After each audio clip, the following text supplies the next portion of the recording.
Welcome back to the 2020 Season B Daytona 500 here. Sorry about that. I got mixed up on my dialogue there, but so glad you could join us. I'm Alexander Nedd. And Dave, as you hear laughing at me, my producer, Dave, we are in for an exciting show. Yeah, it's been a entertaining speed week already with the Xfinity and the ARCA series and the Clash and the duels, and now they're ready to come to the pay window and make some money here. Yeah, the duels were extra exciting in preparation for this race. I know that we had or who's on the pole? I'm sorry. Oh, you're Lake Norman cars are on the pole. I know they had originally swept the first three positions. yeah. I'm going to claim ignorance on that. I have the starting lineup ready to go, but I haven't listened to it yet. So that's a Oh, that's a I'm teaser. We're sorry. gonna we're gonna tease that for I a little later. So I put you on the spot there. My bad. Our I commentators have not done our homework here. yeah, as the producer, I don't really look at the who's in the race too much. So Well, yeah. I get the pretty Well, stuff ready. I don't know if you knew this from last week, but both our winners were people who had to race their way in. Always an They adventure. were, yeah, they were open cars, and that's exciting in itself. But now they have a chance at taking home the big prize in a pretty good starting spot, third and fourth to boot. So, All right, Alex, I think well, we're ready down there with Dusty for the national anthem. all right. Well, I will stop talking and let's get closer to green flag action here with the national anthem. Ladies and gentlemen, we ask you at this time to please rise, remove your hats, and face the American flag, while Do Good's recording artist, Dustin Dragon Doer, sings the national anthem.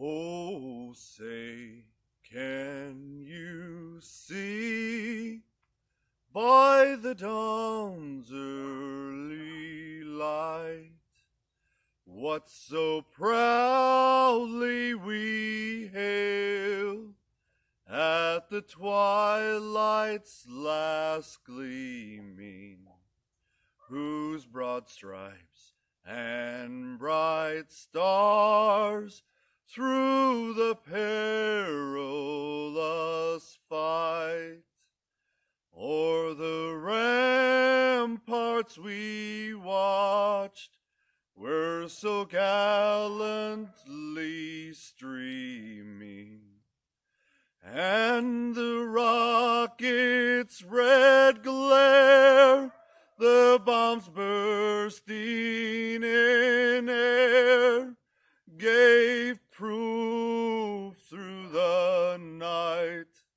that our flag was still there. Oh, say, does that star-spangled banner yet wave o'er the land of the free and the home of the brave?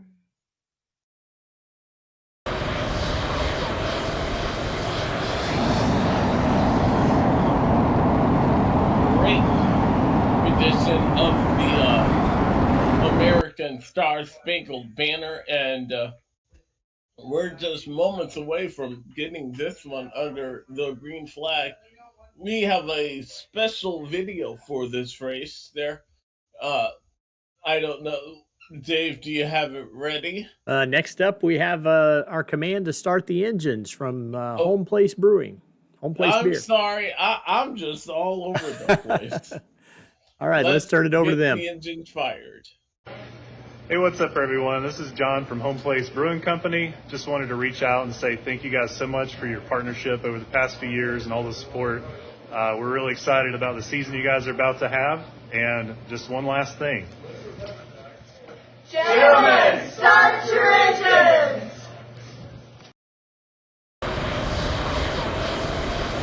Whoops.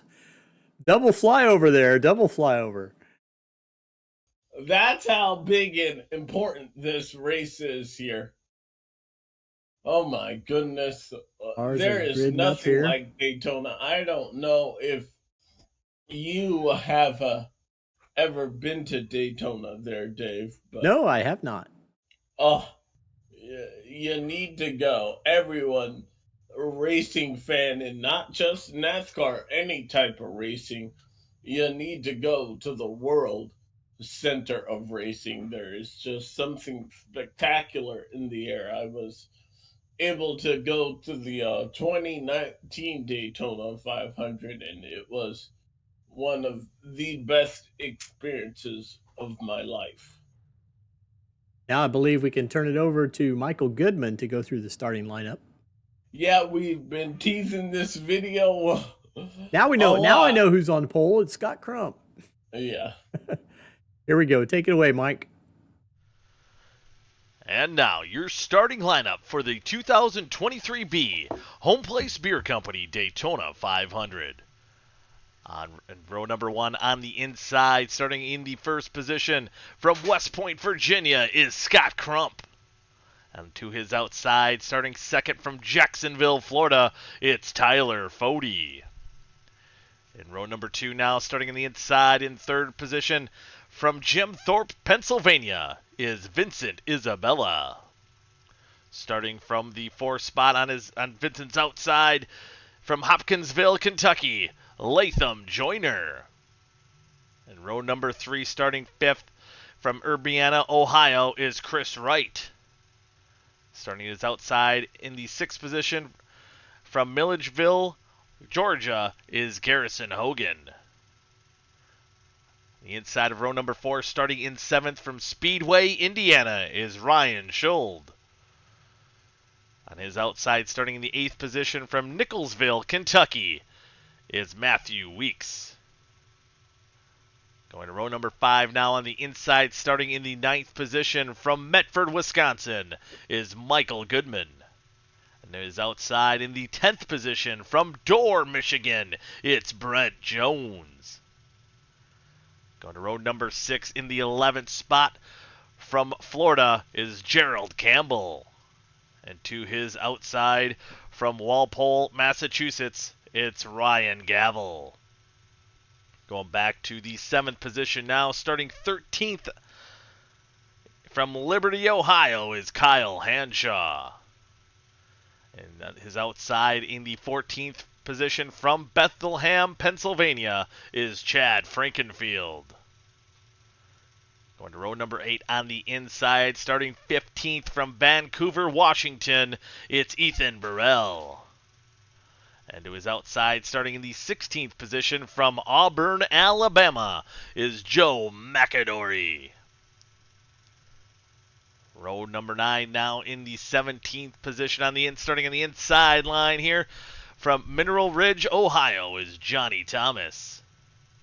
To his outside in the 18th position from Pittston, Pennsylvania, is Joshua Personette. Going back to row number 10 now in the 19th position from Denison, Texas, it's Dylan Thomas.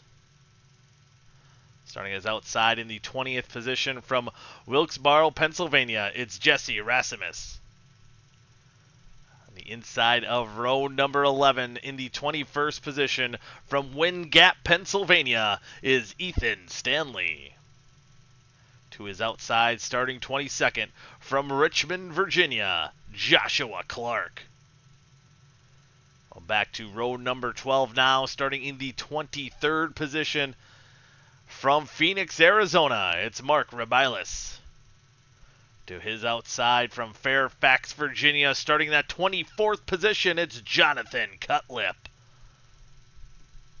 Back row 13 now on the inside in the 25th position. Our first international driver in the field from Ottawa, Ontario, Canada. It's Robert Hill Jr. To his outside, hailing out of Virginia, starting that 26th position is Andrew Rucker. In row number 14 now, in the 27th position, out of New Hampshire is Seth Rawls. Starting on his outside in the 28th position, out of Richmond, Virginia, it's Trey Holmes.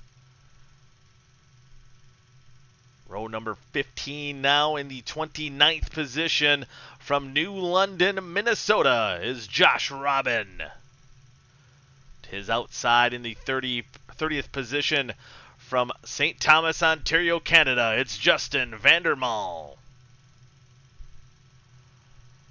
In the row 16 now in the 31st position, out of Lawrence Harbor, New Jersey, is Dave Carpenter. To his outside in 32nd, out of Baker City, Oregon, it's Wyatt Knadel. In the 17th position, 17th row, starting in the 33rd position, from Blackwater, Queensland, Australia, it's the Landshark Kynan Jones. And to his outside in the 34th position, from Owensboro, Kentucky, it's Jeff Green. Going back to row 18 now, starting in the 35th position, from Friendship, Maine, is Caleb Thompson. On his outside, starting 36, out of Joliet, Illinois, is Jeremy Millerin. In row number 19 now, out of Speedway, Indiana, it's Justin Fortner. In the 38th position from Canada is Michael Hossack. Going back to row number 20 now, in the 39th position, out of Salt Lake City, Utah, is Daniel Martinez. His outside starting the field in 40th, out of Syracuse, New York, it's Nick Indelicato. In row number 21, starting in the 41st position, another one from Speedway, Indiana, it's Hunter Smith. On his outside, starting in the 42nd position from Lakeview, Oregon, it's Tate Lytle. Going back in the last row of our field here tonight, on the inside in the 43rd position, out of Medford, Wisconsin, it's Dustin Dewar. And rounding out the field here, starting shotgun, is our IndyCar, the Indy 500 entry, is R.C. Enerson. And that is your starting lineup for this Homeplace Beer Company Daytona 500.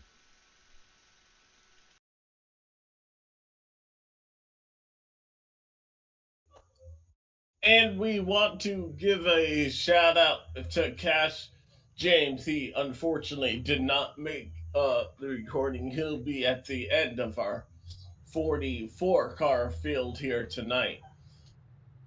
They are going.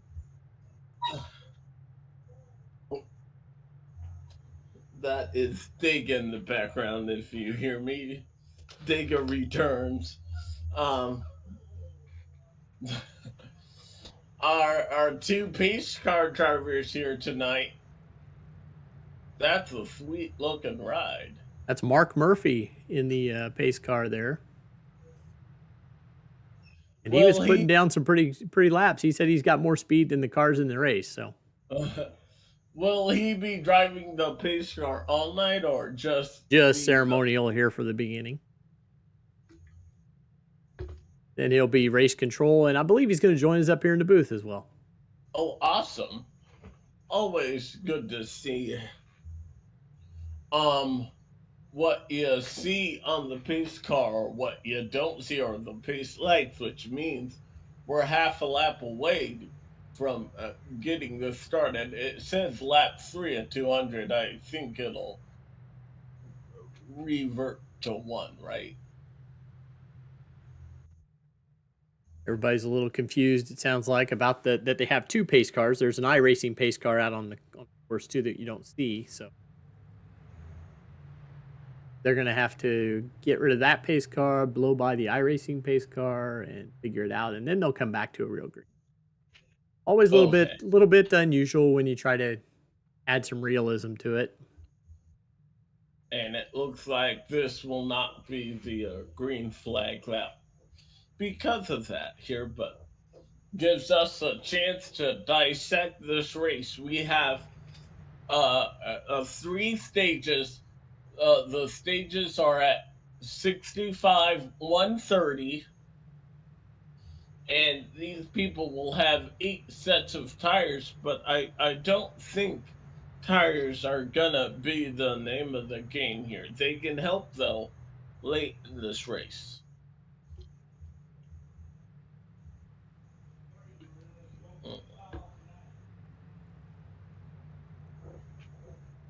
I think we're going green next time by. What are your thoughts as we are about to get 2023 Season B underway here? Well, it was a little crazy on Monday night in Xfinity. We had a lot of cautions, a lot of damage, new names and new faces into the series. So we'll see if any of those come to the front. We pretty much have the same names we're used to in front right now, but there are a few sprinkled down through there. So I'm hoping we can stay green a little longer than we were able to on the Tuesday night races here at Daytona. Oh, okay. Sounds like they were action-packed, though. Yeah, a little heated at times. Well, what? Typical elite start of the series, right? We always start everybody at Daytona, right? So at Daytona, everybody gets to shake off the rust at Daytona. I've never. All right, they come through turn 3 and 4 for their final formation at pace speed. Next time, well over 200 miles an hour. Green flag is about to be underway. Scott Crump leads them down there through the Geico restart zone, and 2023 Season B underway here for the Elite Racing League.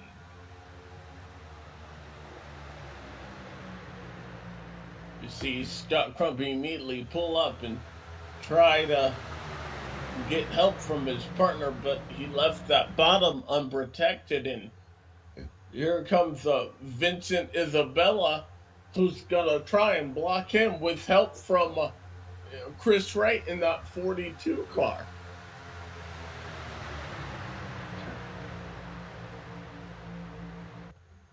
Yeah, Vincent Isabella took some time off in the 23A season, back with Lake Norman, I believe, is who he's running with in a lot of the other series. He's listed as independent here, but he's been working with Fody really well on Monday night. And Lake Norman did sweep the pole and the front row. So they have speed and know what they're doing here at Daytona. That was a cool move, though. They got the lead on the bottom and then immediately went to that top side. That top lane really paid dividends in both the dual races. It was hard to get that bottom lane going. We'll see if they can get it with now twice the cars on deck.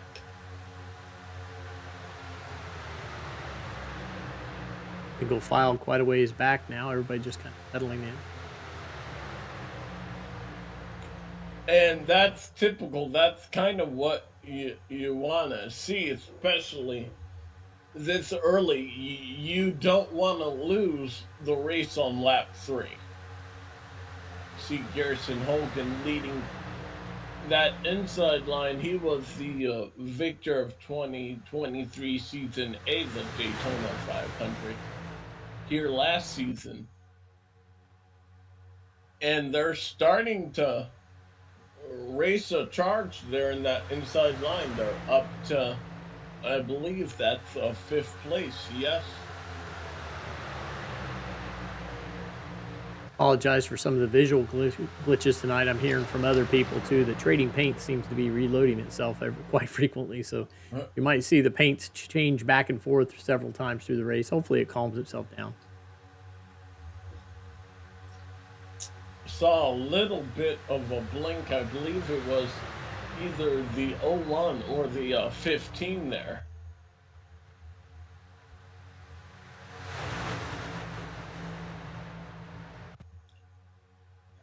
Hopefully that will remedy itself.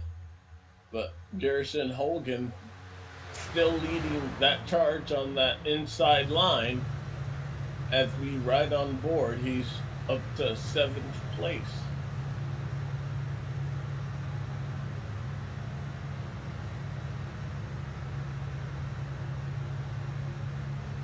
We've stayed clean and green. Vincent Isabella has led every lap so far. Wow, Matthew Weeks pulls out.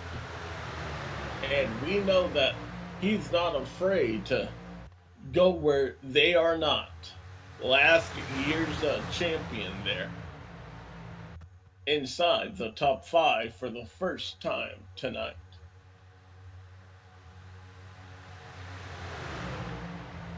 Getting word that our non-starter Tate Lytle had an internet issue out there on the Great Northwest.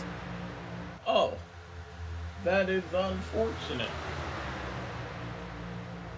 Kind of like the equivalent of your car won't start, right? Take a look at this. Matthew Weeks now leading that charge on that inside line, and it's the closest we've seen to a lead change, and it might happen here. Ryan should trying to hop on board. Wow, Matthew Weeks comes up, covers the spot, and he will be the first official lead change as they are 3 wide at the front of the field. This gets kind of close. Yeah, that's when it got hairy on Monday night. Anytime we would start to get into the 3 wide situations, really a good recipe for some action. And it's still early. We're still within 1/10 of the scheduled race distance. But Vincent Isabella wasn't. Oh, wow.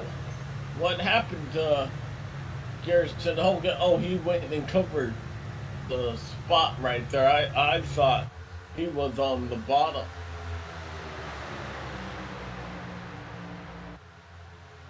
But you see how the lanes have changed. The 82 with help from his teammates. They were at the top of this racetrack. Now they're feeding at the bottom.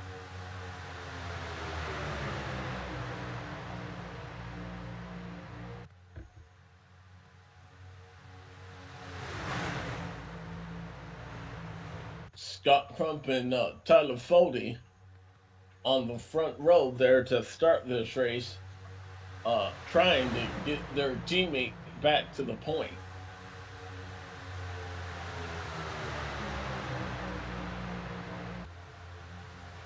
I like the move made by the 11 car, but was it too much, too early? Now you see everybody kind of fighting for the bottom of the racetrack.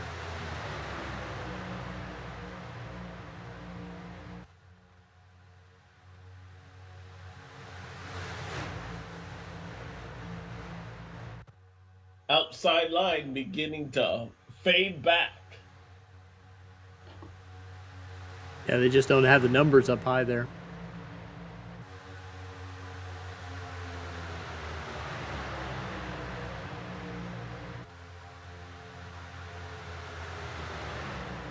Now, I've never raced at Daytona on iRacing here, but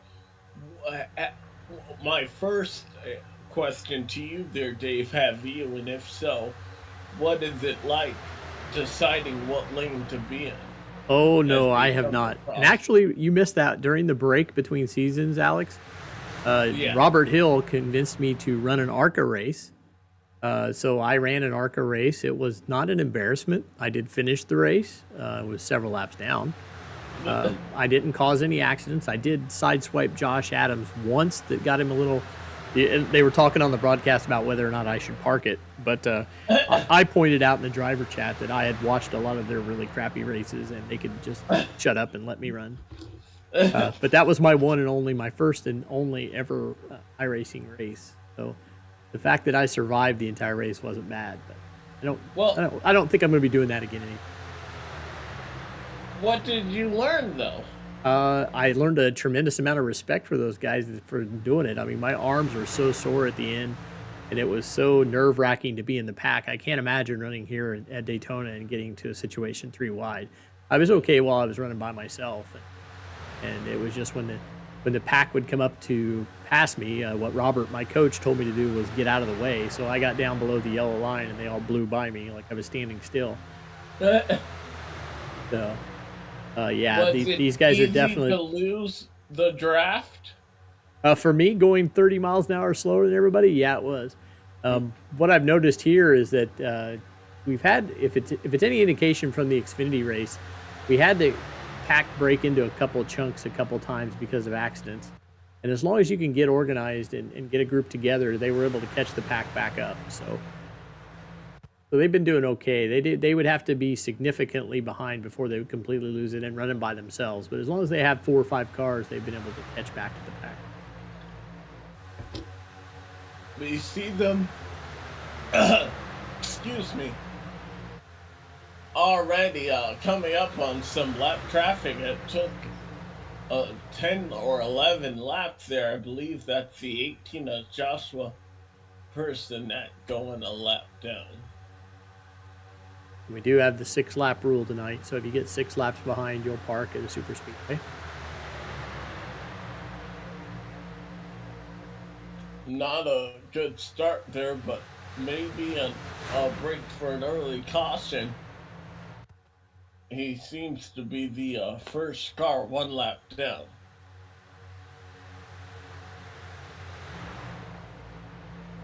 This pack, though running strong and still double wide, pretty lengthy.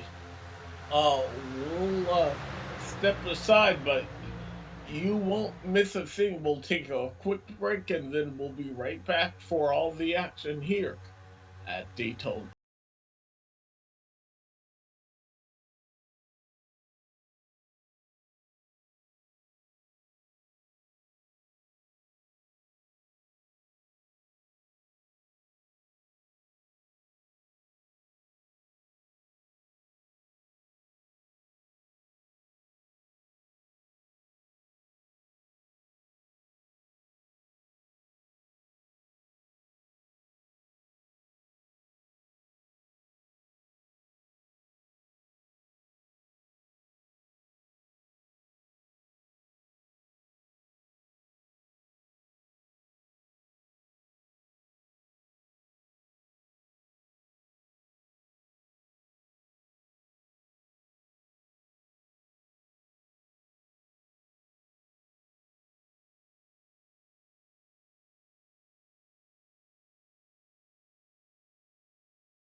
Racing isn't easy, but experiencing it is.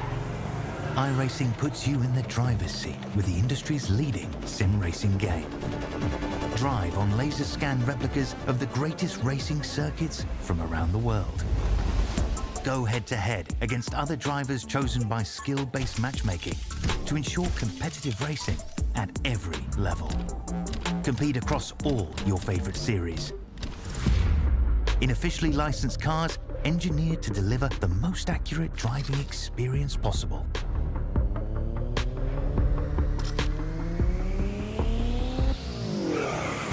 Join a race or host your own with players from across the globe. Race against the computer or in a league with friends. Feel the thrill behind the wheel. Visit iRacing.com.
Getting set for our second restart of the night there. Joe McAdory did not elect to pit. He's seeking stage points never too early, and we will have our first stage flag in about 8 laps. Hey, those add up over the course of the season, so I'm, gotta tip my cap here to this strategy play. We'll see if that 04 car can stay up front. Right now, though, he's... a little bit of commotion there on the inside, but he's lost the lead to Vincent Isabella on that outside.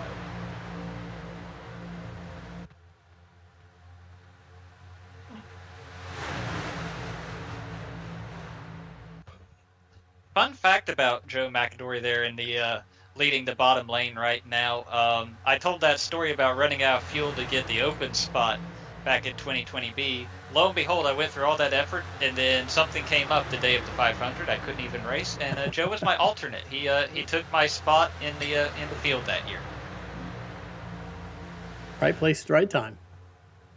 That's all it takes. That's obviously this was a last week problem, but even if you're on the outside looking in, it's so important to get every spot you can in those duels as an open guy, because you never know when you're going to get that message from Chad that says, "Hey, somebody bailed. You're next. You want to run to 500?"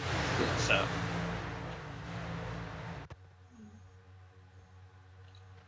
Do you remember where he finished? I would have to look it up, but I'm pretty sure he was collected in an early accident and it hurt his chances of a good finish. I was rooting for him, though. 2020, that was with the older car, so. Yes, that would have been before we made the jump to the next gen car and back with the old 550 horsepower Cup car. I did love that car, though. But I'm biased. I just love NASCAR, so. All right, we're 5 laps away. 4 now as they come across the straight. Vincent Isabella trying to hang on.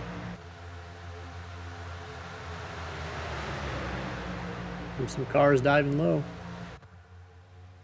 No cars out of the race despite those two big crashes that we've had. Everybody is still in the thing.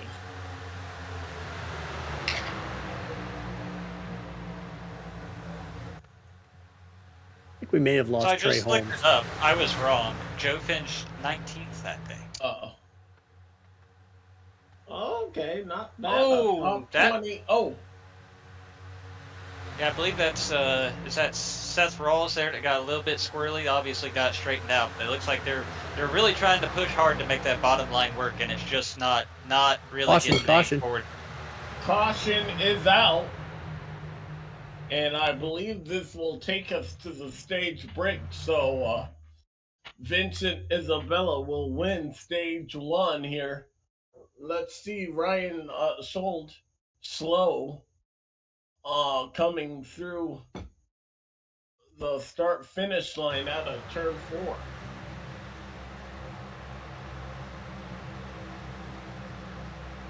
Ryan Schold is like way off the pace and way up high.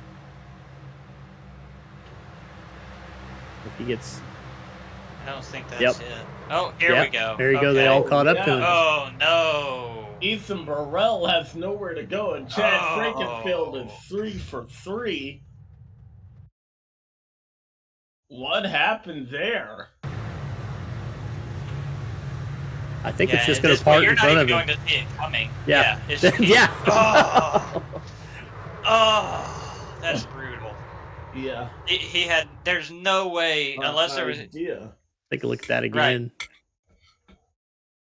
I'd be curious why, what happened to Schultz to have him that off the pace in the first place. But man, right here, Ethan has no idea, nor would he expect that. For the whole up until the tri-oval, that 4 car had stayed up against the outside wall, so there's not even going to be anybody calling out, hey, there's a car in the middle of the track, because there wasn't until then. Until right then, yeah. Very curious. I believe a tally would be on the way to the 4 car there. Maybe Mark will weigh in, but we'll have to see what the powers uphold will be. I have to wonder if whatever had happened to Ryan, maybe he had a toe link broken or something, because otherwise Let's see if we can figure that out. I hope it doesn't solve anything for Ethan or Chad, but you hope when you see something like that it was because the car was broken. And Chad, that is 3 for 3. He has been involved in every wreck we've had tonight.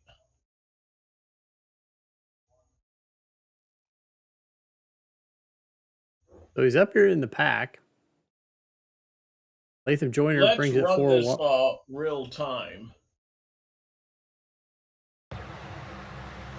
Looks like Latham Joyner gets it in back left. Just a little bit of net code there. Now he's trying to hang on to it. He's definitely, but he hasn't really hit anything at this point. Yeah, and he's just off.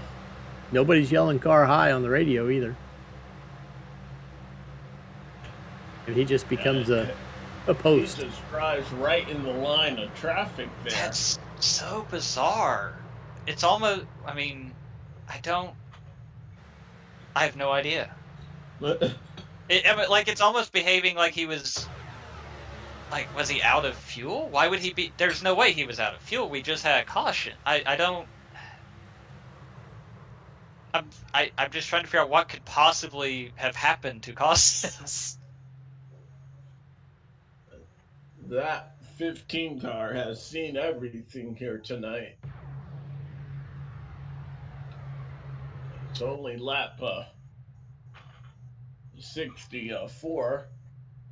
So lap 65 is the stage break, but as already agreed upon, I believe Vincent Isabella will be the stage 1 champion here.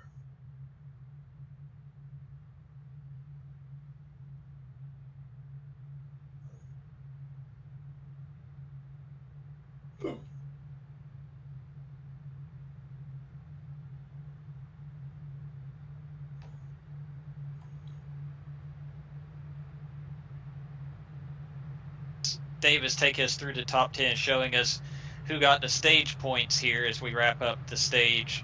The question I always get, no matter what league it is, if I mention, talk about racing with Jeff Green. Wait, is it that Jeff Green? Yes, it is.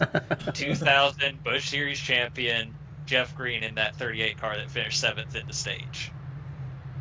I always like that because, one, how cool is it to have people with real talent be a part of this racing league?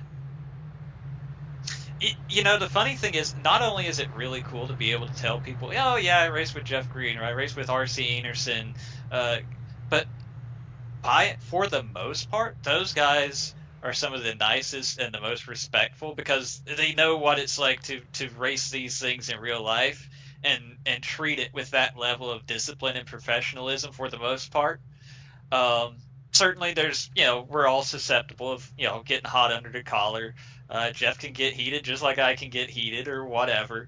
But for the most part, those are some of the best guys to race with. Yeah.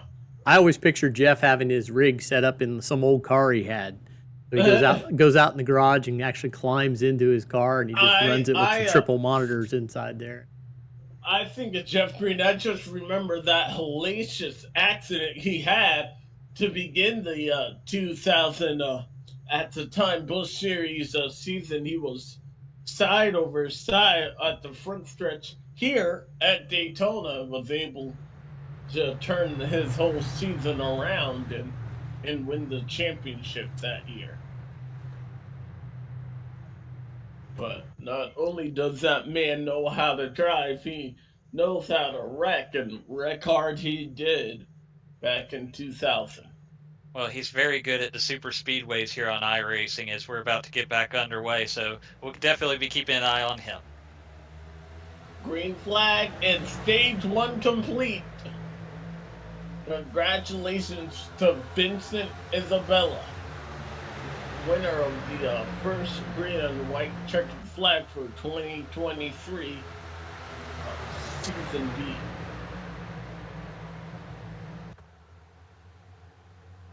You saw immediately how important it was for drivers to establish their line and get to that top spot in line, use the top lane. It looks like Scott Crump it looks like he's probably going to get out front here using the power of that top lane.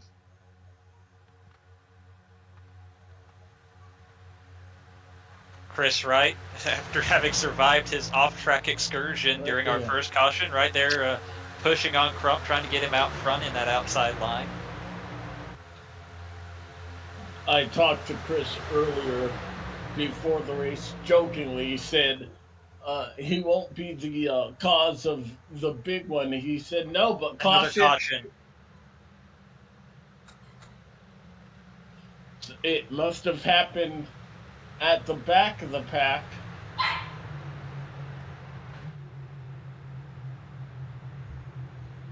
Well, back here, Kine and Jones. What's going on? I must go for just a sec. Here, I'll be back here momentarily. It starts around the 85.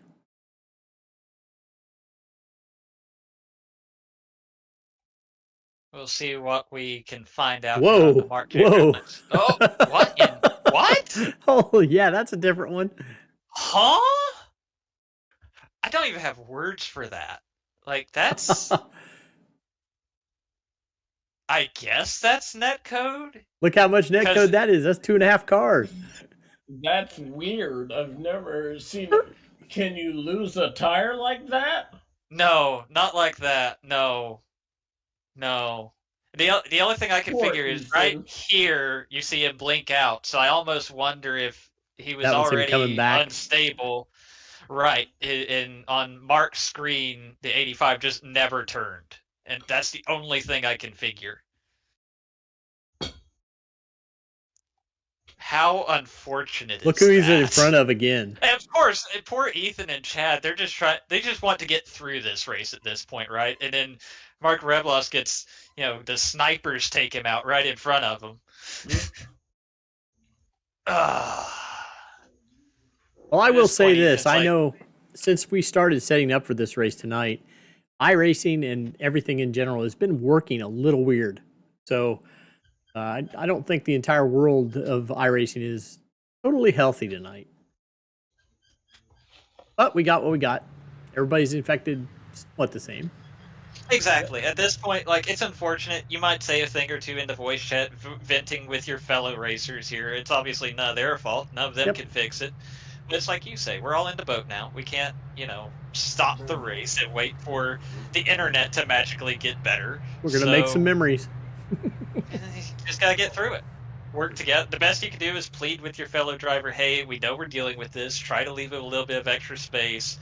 But, we're going to get down to the end of Daytona 500. Nobody's got to leave anybody any space. It is what it is. Yeah, that was the wildest thing I've seen in a long time. It reminds me of an iRacing IndyCar series event. I was leading at Road America, came down the front straight, invisible netcode pole vaulted me into the forest. That was incredibly insane. Rubilis looked like he just got T-boned in the left rear by something completely invisible. That was wild. Well, unfortunately, he is the replay sponsor. This is not the way he wanted to appear on the replay for sure.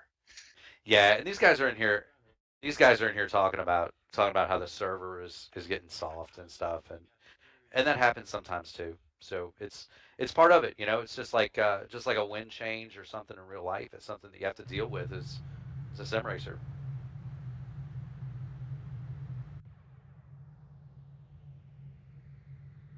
And Mark really hits the nail on the head there. It's unfortunate that you see something like that, but at the end of the day, you're the driver, right? You see what the circumstances are. It's up to you at this point to adjust to them the best you can. It still doesn't mean something can't happen, but you just have to make the most of the situation and recognize this is what we're dealing with right now. Yeah, I mean, if it was...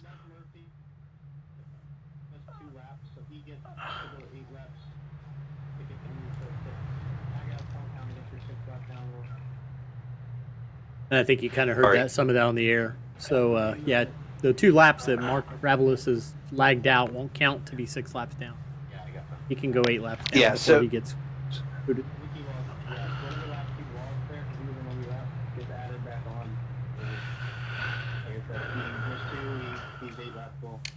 Yeah, so, that's exactly right. And there's going to be some smart guy here that realizes this, or a smart team that realizes this, and they're just going to ride around half a lap down for about the next 100 laps. You know what I mean?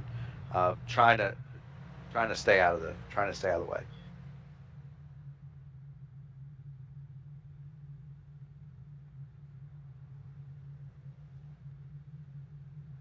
Chris Wright to the point now.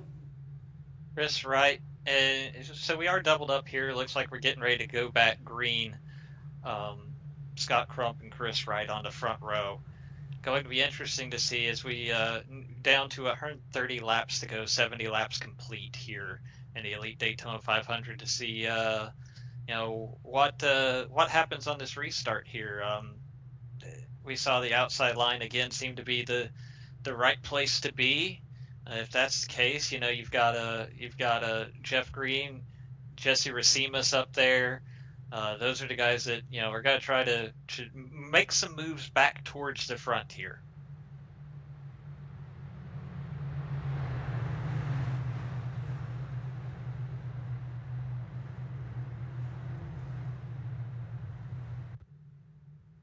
One of the other things going on, guys, is we are having some really excessive heat in a lot of the world right now. And from somebody who's worked in IT his whole life, heat and IT doesn't work very well. So when things start to get above their optimum temperature, they just can do fun things. And you mentioned that, if I'm not mistaken, and I have been mistaken many times, Mark is granted, I don't think that wreck necessarily had anything to do with his situation, but he is from Arizona, if I remember correctly. So definitely he knows that more than anybody right now. If it's 120 outside, there's those AC units can only do so much. Back underway here, again, side by side down the backstretch. Jeff Green behind Scott Crump on the outside line, but look at this push Chris Wright is getting from the 83 of Daniel Martinez. Maybe is this the time? We got contact. We got trouble in the back. We don't have a caution yet, but there were definitely some cars sideways there, and it's broken up this pack. Now we do see the caution fly. Trying to see where that started at around.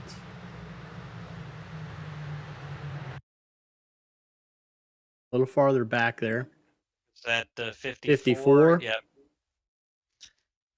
54 looked like the car that went around. And we're already going to be under yellow. Probably have already action going on before the yellow is actually thrown, so I'll go back a little bit. So if I remember correctly, this is Hunter Smith in the 54. Correct. Looks like he... he's going to get hit. Little indecisive there. He was up top. He wanted to be on the bottom. He could see the 8 coming. Wanted to hitch that ride, so to speak. If he makes the move as soon as he thinks about it, he's good there. But he just kind of... Right here, he's like, do I want to? Do I not want to? He's kind of hanging behind the 26. He's sort of behind the 8. Or in front of the 8. And, the 8 kind of drives into him a little bit. There's a little bit in that code, too. There's a lot going on there. The 8 was probably expecting the 54 to drop down a little bit more, but the 54 was trying to stay in the draft of the car in front of him. A lot of moving pieces there. Matthew Weeks gets contact in there off of Hunter Smith. Let's see if anything else on back got into it.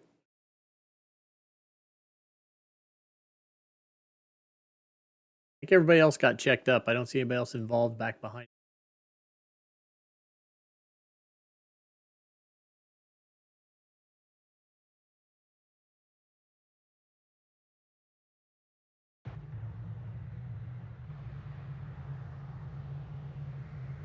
Racing incident. We had done racing incident is to call 10-4.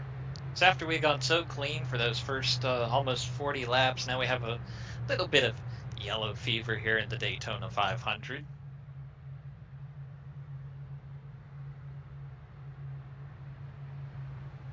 Probably a little bit of a blessing for some of those cars further back, especially if some of those guys, maybe they have several minutes of optional repairs. This gives them another chance to try and get some of that fixed without losing a lap, as we see Mark Revlos get the free pass there and get one of his laps back.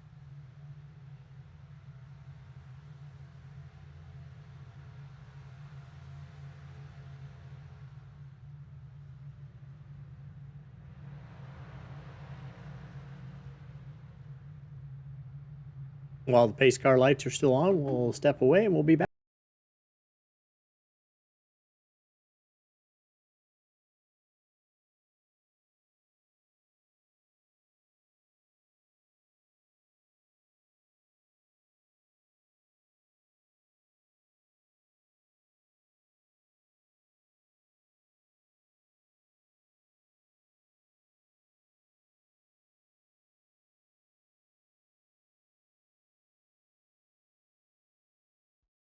Racing isn't easy, but experiencing it is. iRacing puts you in the driver's seat with the industry's leading sim racing game. Drive on laser scan replicas of the greatest racing circuits from around the world. Go head-to-head against other drivers chosen by skill-based matchmaking to ensure competitive racing at every level. Compete across all your favorite series. In officially licensed cars, engineered to deliver the most accurate driving experience possible.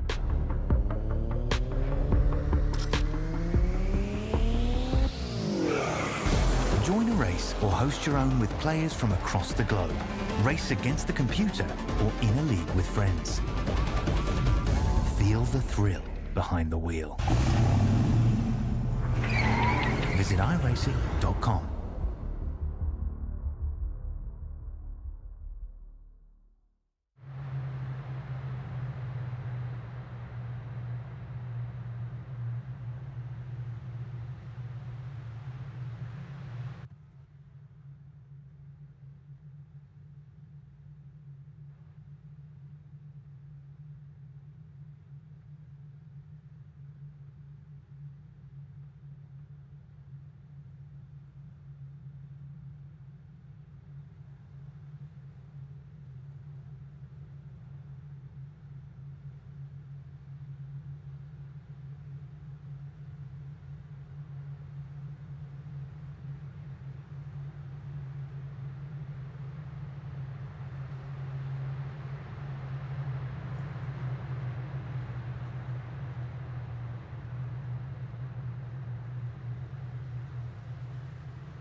Welcome back as we are about to go green here at the Elite Homeplace Beer Daytona 500. Back underway, green flag in the air on lap 75. Daniel Martinez in that 83 car on the inside line getting a huge push there from Chris Wright into 42 to get back out front.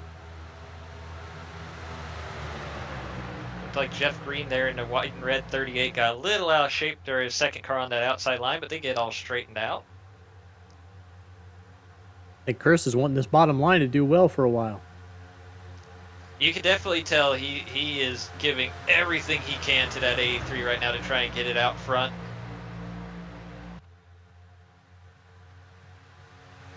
Now to 30, I see Thomas on the scoring pylon. Is that Dylan Thomas? Dylan Thomas, yes.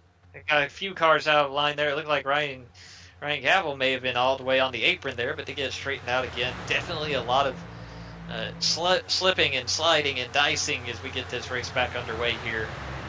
Man, we've had, as we mentioned before the break, a little bit of a stretch of yellows here. You have to imagine a lot of these guys are getting on the radio right now and saying, guys, settle down. Let's get some laps in. What are we doing?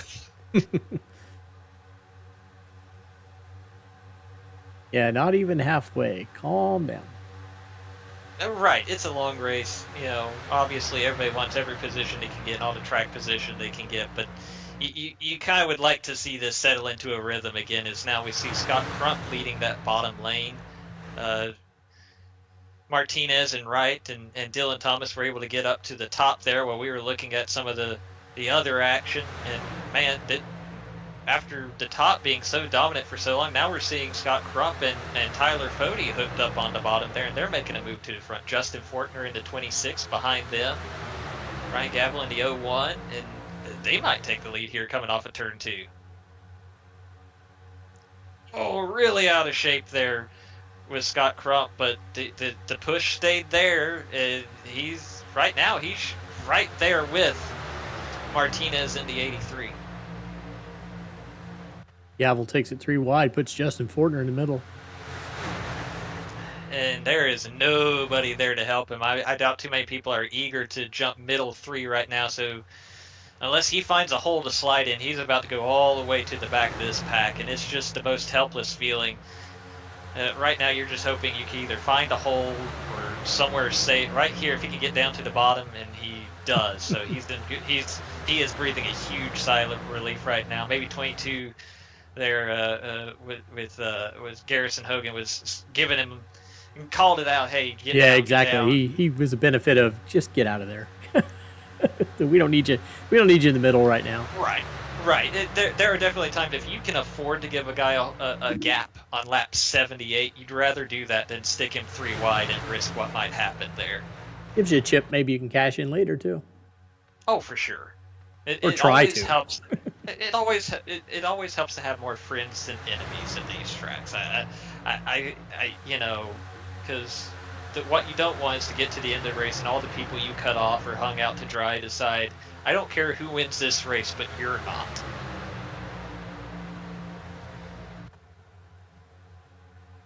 I think that's one of the most interesting changes of this new season is Scott Crump now being on the team on Lake Norman with Fody.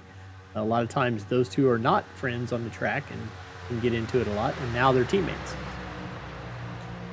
See how that works. Yeah, if you can't beat them, join them. They're sorry about that, guys. I had to take my dog out. Dogs are high maintenance, I understand. Let's see who our leader is. Daniel Martinez. Not too savvy in that 83. I believe he has a win this week. I'm not, can't always remember all the races I do, but I think he may have won the Xfinity race. Or maybe the truck race. No, he's won at Daytona this week. Let me look that up. Right now, Chris Wright doing an excellent job, making a household name of himself there in the top 5. Zach, who has caught your eye in the top 10?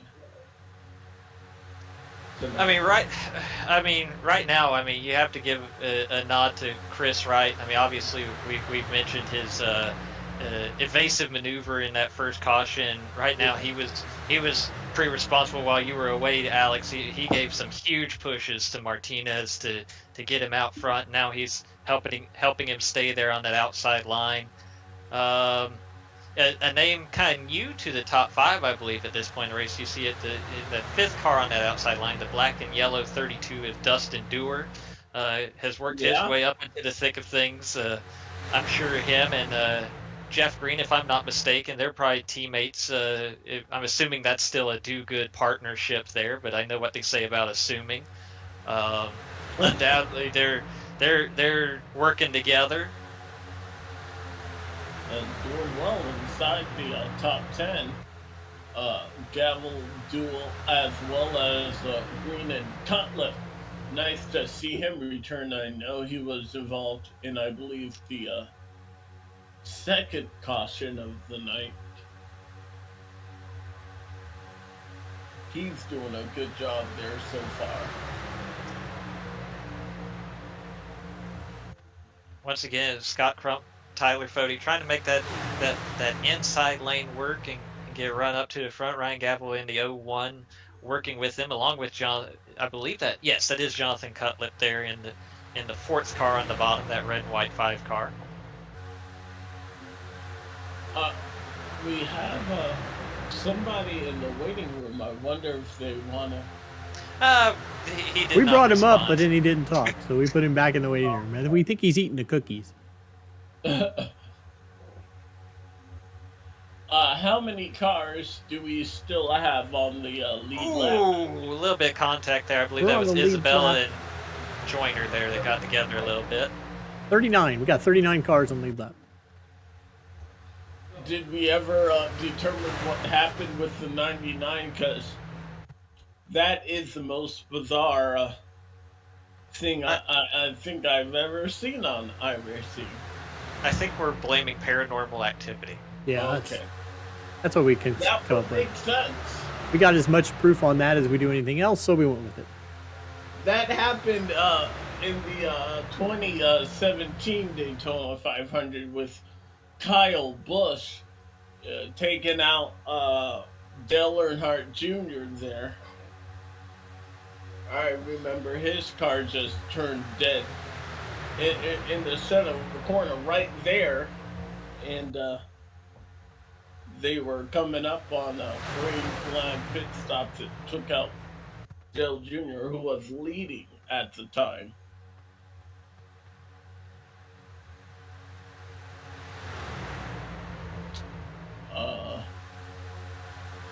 Who's that 30 car? That is Dylan Thomas in the blue 30 car running third right now.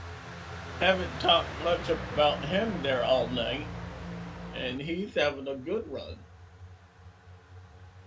Oh, my goodness. big bobble for Scott Crump there on that bottom lane. It seems like, especially on corner exit, it The seems like double yellow line there.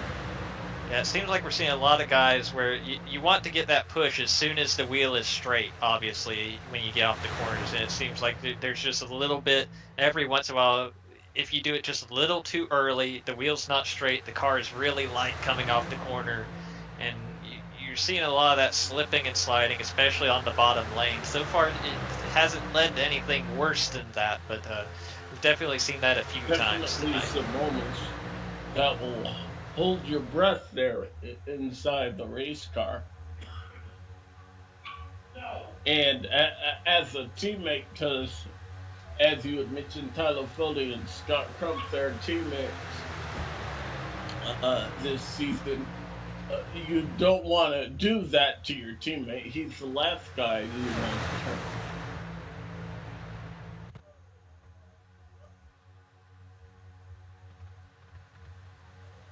Oh.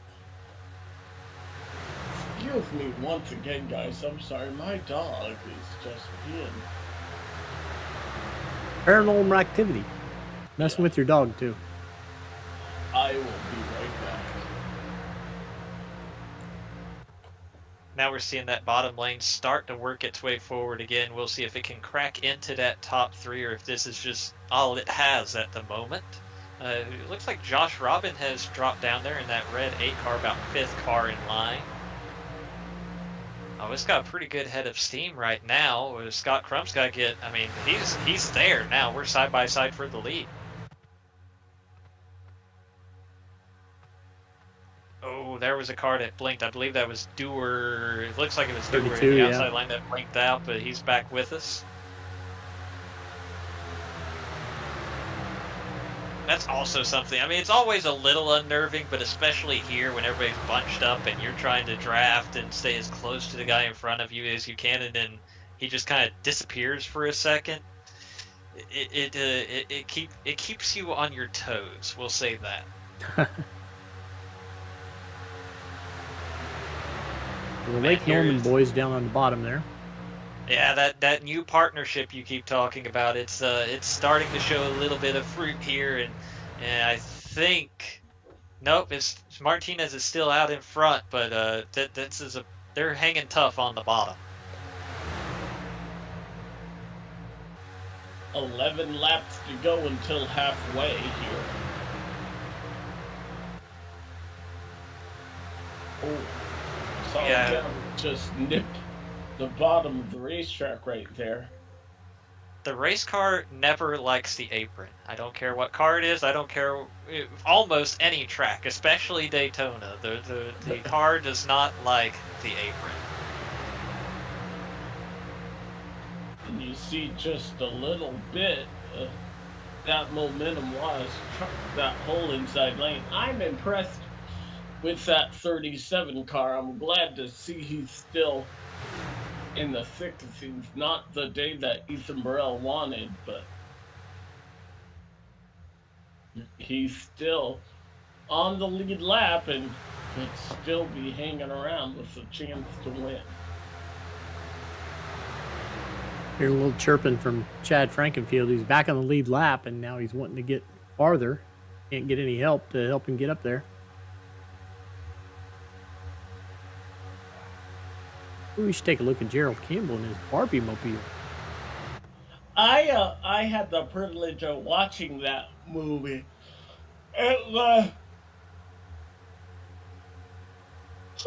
Excuse me. It was that good, huh? It was that good. It really was good. I highly recommend it. It was cute. I didn't know the synopsis of it heading in, but I'm glad I watched it. My youngest daughter came home with makeup all over her face and said the movie broke her. So I don't know what. She's 18, but I didn't get any details on that. I'll probably go Oppenheimer first. Those two movies were the first movies not to be part of a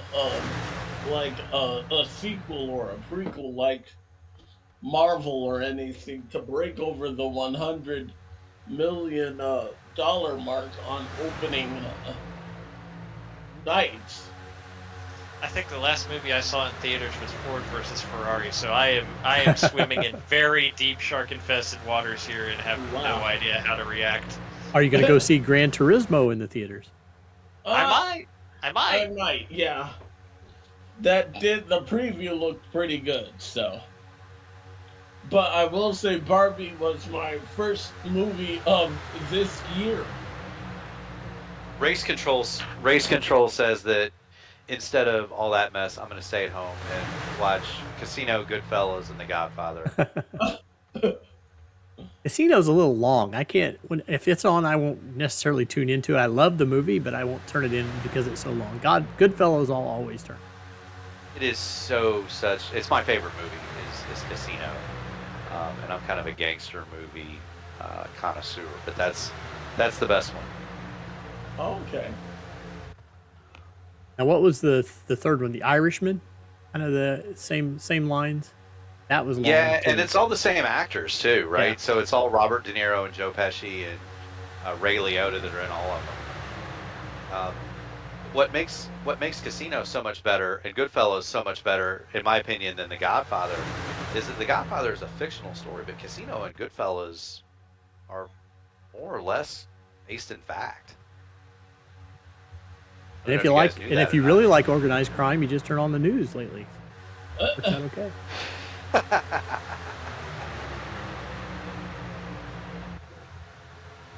Speaking of, I want to see this segue. Go for it, Alex.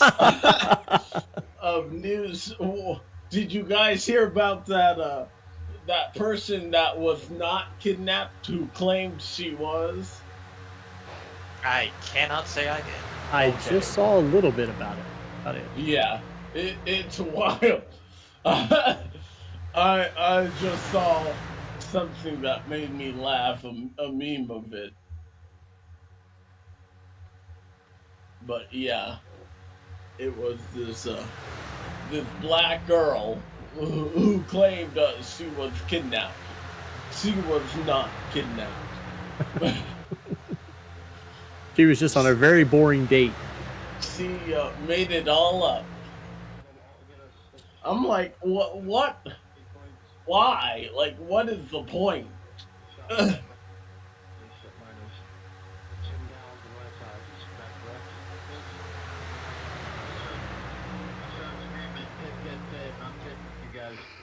Alrighty, so Daniel Martinez still leading here.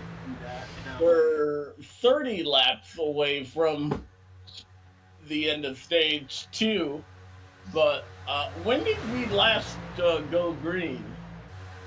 Well, let's see here. I can pull that up. Like maybe... Well, maybe I can't. It shows me when the last caution was. Okay, well... So we might be getting close to a pit window here. Yeah, we might be. Everybody last came in. The leaders all came in at 55. So it's been 41 laps with 2 cautions in there. Oh, yeah.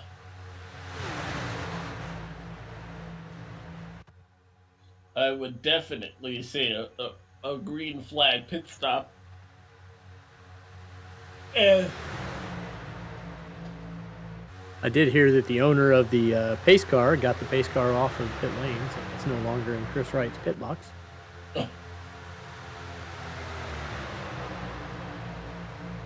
I don't know if that would be a blessing or a curse. Like, obviously, that would be really distracting, but you'd You also know exactly where it is. Just aim for the pace car. Just like they told you in Days of Thunder. Hit the pace car. All right. I don't know. When you're fully sitting inside the pace car, you are in your pit.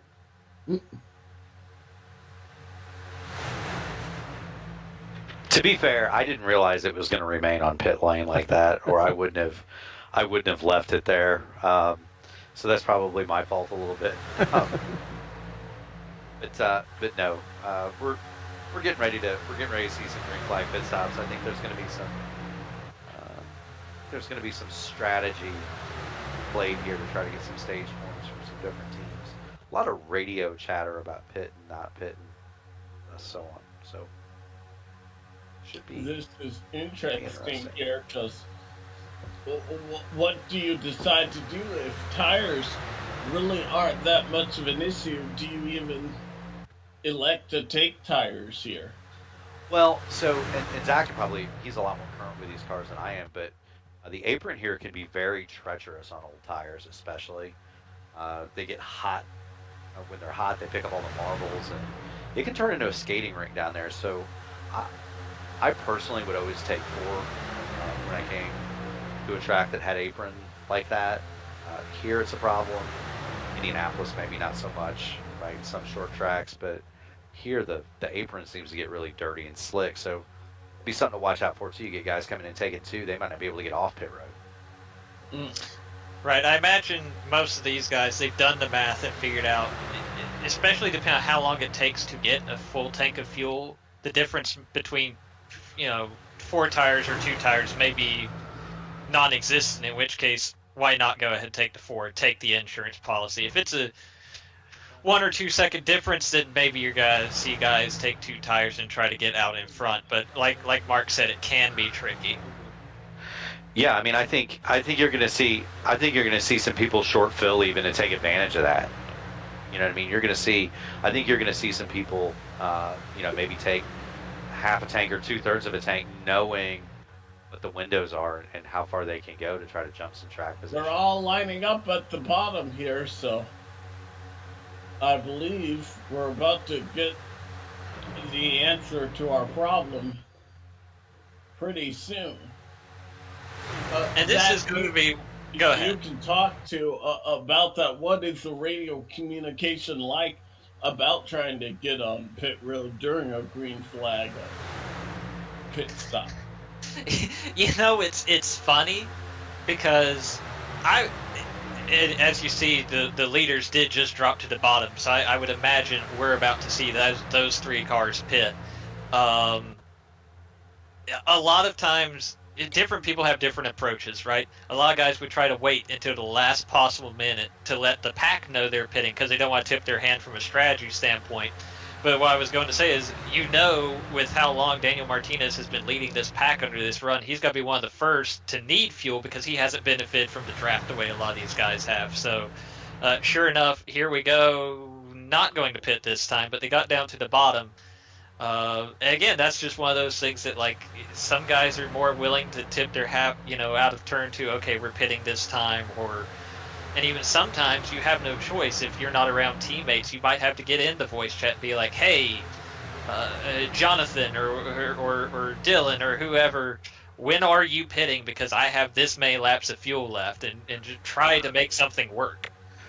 There's a lot of monkey see, monkey do that happens with that. There's a lot of monkey see, monkey do that happens. Guys are calling it. I personally have a switch on my steering wheel that I hit that just texts pit in, pit in. Ryan Gavel's doing that now. And here they all come. And sure enough, here comes the first big group of cars down pit road. The first green flag pit stop of the season. Oh, wow. And one thing to note there, with the 83, he had one of the first pit stalls. So not only did he have to get down, he had to get to the inside and get slowed down to a stop while a lot of guys are just getting down to pit road speed. I think he was able to do it, though. Fairly nice. Yeah, he made it look good, but that's much harder than that it is looks. tough because you're right in front of everybody else who wants to keep going a little better. Exactly. And it probably did cost him some time having to come to that complete stop also. We'll see how he shakes out as far as pit exit, but it's a tough pill to swallow for sure.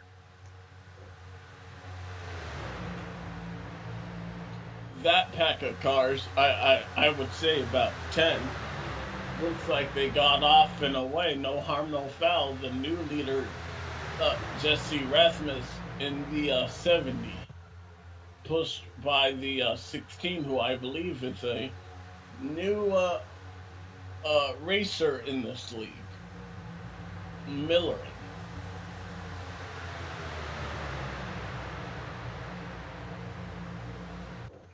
Latham Joyner, the dual winner. And here comes a second pack of cars, led by the 5 of Jonathan, or excuse me, the 38 of Jeff Green. Thought that was the 5 of Jonathan Cutlet.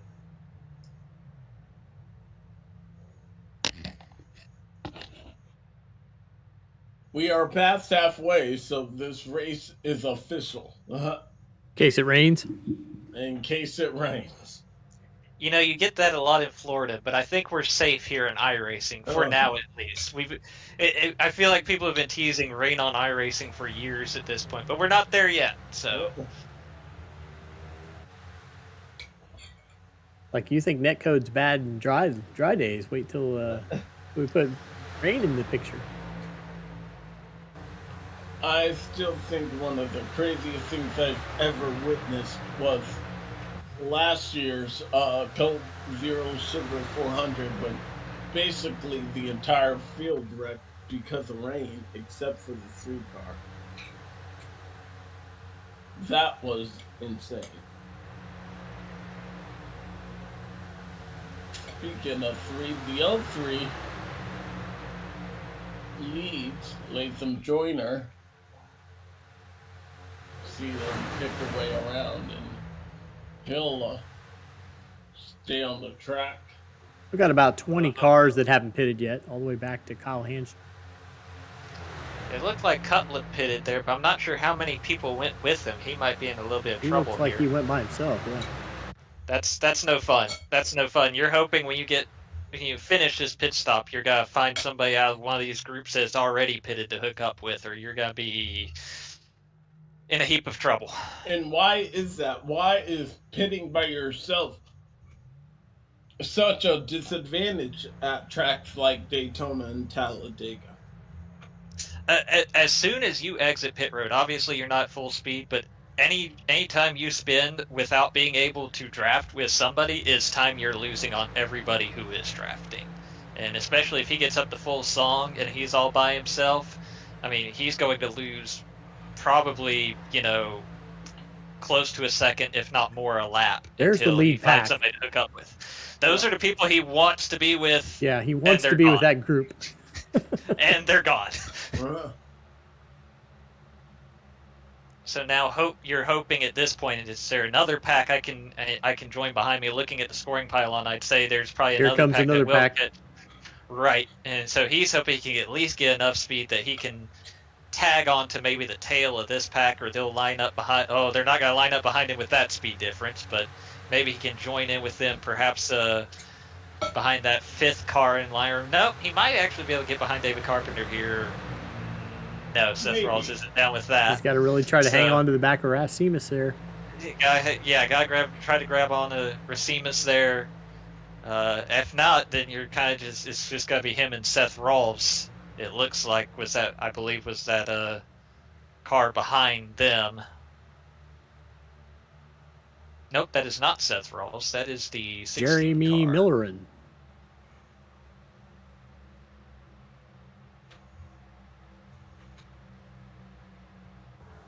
But you see what a disadvantage it was for the 5 pitting by himself. Latham has whipped down his foot. I think it's more. He's not showing on the pylon at the moment. That would be terribly unfortunate. Yeah, I was focused in on him, and then all of a sudden he just went.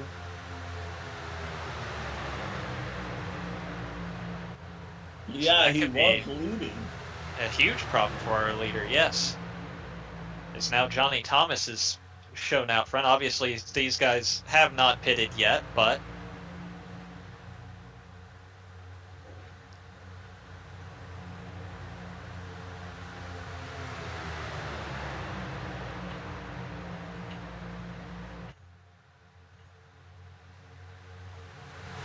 Andrew Rucker and Joshua Clark right behind him, names we have not mentioned on this broadcast as of yet, but they are inside the top 5 for the first time today.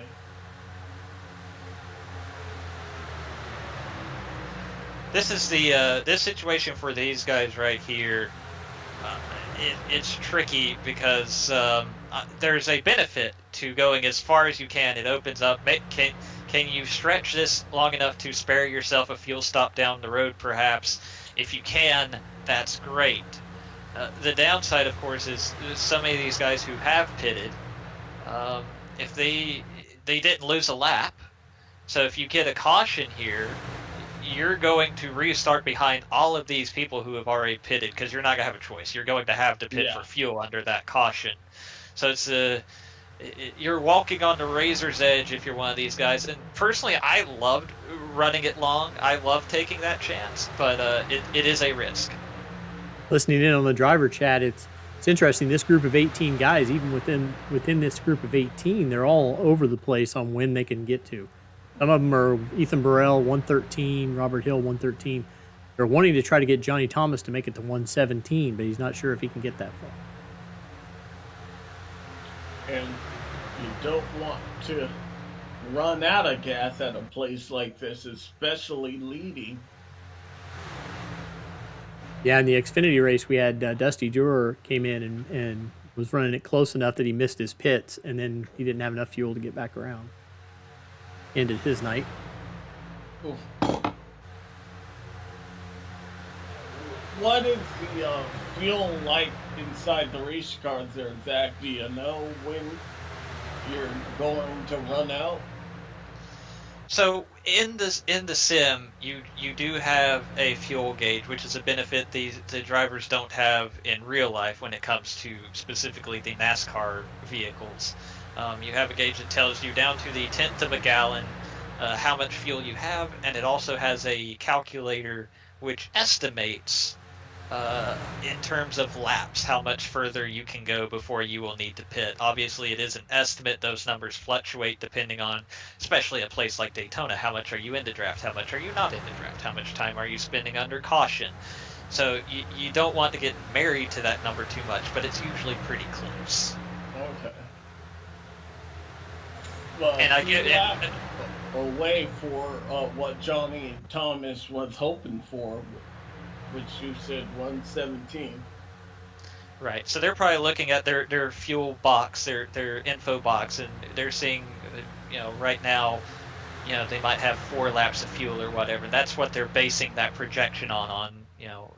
And again, it's how comfortable do you feel cutting it close? Like Dave said, you had the situation with Dewar earlier in the week. Are you willing to chance running it dry? Do you trust yourself to make that stop if you cut it that close, or do you leave maybe a lap of cushion? Those are the decisions you're weighing right now behind the wheel.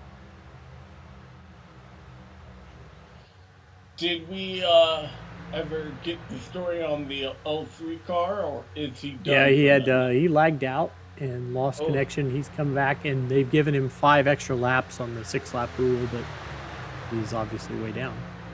I think we had 3 of them that lagged out at the same time. I think I'm hearing that Latham Joyner, Kynan Jones, and Nick and Delicato all lagged out about the same. Looked like here is group of 5 coming in. Johnny Thomas could not make it to lap 117, 2 laps shy. So we'll see how these guys slot in when they get back out on track. But down to 3. Down to 3 out of these. I guess a couple of these cars are a lap down, mixed in, but the top 3 are in this little group here.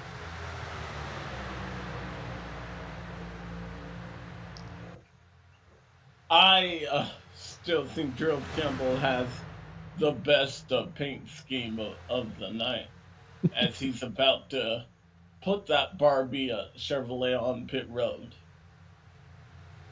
So it looks like that will cycle Ethan Stanley into the lead.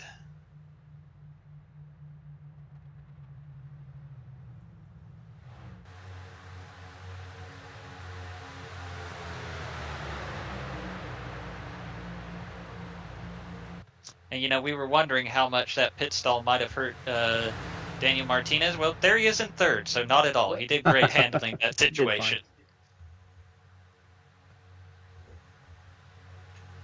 And all these cars working their way now single file. See Gerald Campbell there. Not up to speed there, but... And that's the other side of that risk, too, is once that pack kept getting smaller and smaller, then they was also, unfortunately, going to get slower, slower and slower, and that's how much the time they lost to these leaders who have stayed together in this little group of about a dozen cars during this whole stretch. Now Dylan Thomas is the back of this pack. Latham Joyner's way down, but he's back of that. See how much time back to the pack behind that. About 6 seconds. 6 seconds between Wyatt Knadel and Dustin Dewar to the 10th and 11th position. Ooh. Have we cycled through green flag pit stops here? Yep, everybody's cycled through now. Took about 16 laps to go through to start to finish. The early takers were at 102 and the last were at like 117.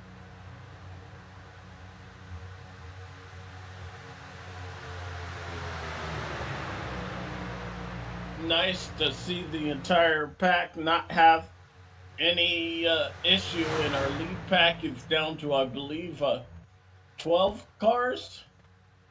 Looks like 10, top 10, and maybe a couple lappers in there. So now what we'll be looking at, especially if you're in that second pack, you see these leaders 2 by 2, and it kind of almost seems to fluctuate from season to season, car to car, what actually works and what doesn't. Does a 2 by 2 make this lead pack faster or slower? Is the second pack able to close that gap of about 7 seconds and get back in the mix with these leaders, or are they kind of stuck where they are right now? And you can see on that last lap now, Wyatt Knadel, who's the 10th, to him. The gap between him, they were actually able to pull out a little bit from Dustin Dewar that time. And you say the gap's about 7 seconds. Yeah, about 6.5 now. So we'll see this time by, they picked up about 10th in that pack this time. I can take them. Yeah, they are single file. So they're going with the single file route to see if that helps them get to the group. And this tests your patience when you're in this group, right? Because when you get single file like this, you hope it's quicker, but it also requires a lot of checking up because you're running the bottom. Wanting to make sure you don't run over the guy in front of you. When you're checking up, you feel like you're losing time, whether you are or not. It becomes that mental thing, right? So you just feel boxed in. It's almost claustrophobic. You can't see what's going on in front of you. You want to do everything you can because you know the end goal is you've got to get caught up to those leaders. But sometimes you wonder if what you're doing is helping or hurting that cause. And it just takes a lot of discipline and a lot of focus. And now you see these guys up front, they have singled out. So clearly they've seen something that says, okay, if we race like we're racing, we're going to let these guys catch up to us. We don't need that right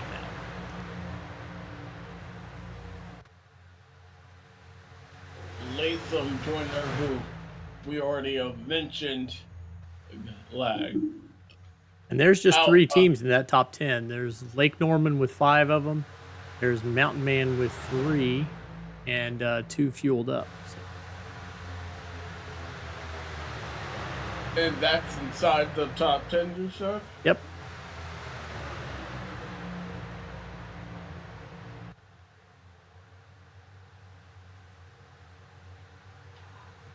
Well, I think now's probably a good time to take a break. So we'll leave you with the sights and sounds of Daytona. Don't go anywhere. You're watching the final 78 laps here on the Elite Racing Network.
All right, welcome back here.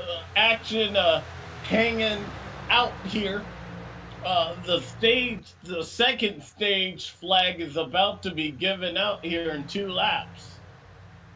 I know, Dave, you said they were all teammates, but are you all teammates when it comes to a stage win? We shall find out, won't we, here? 2 laps here next time by.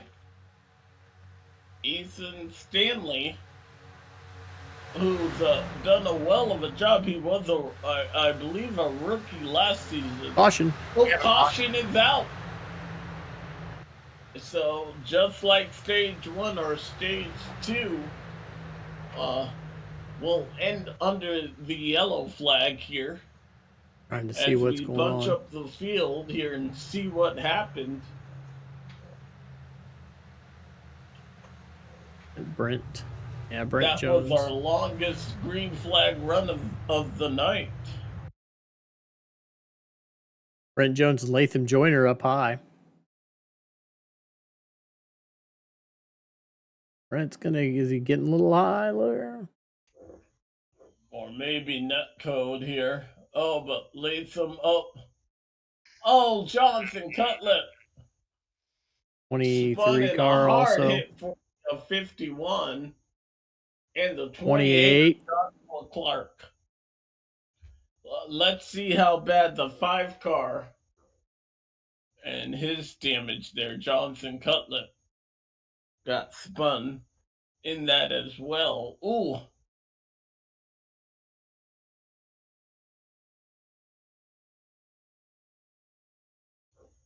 Hopefully not a lot of damage there, but he will have to remedy that on pit road. So Brent looks like he gets up a little high and checks up.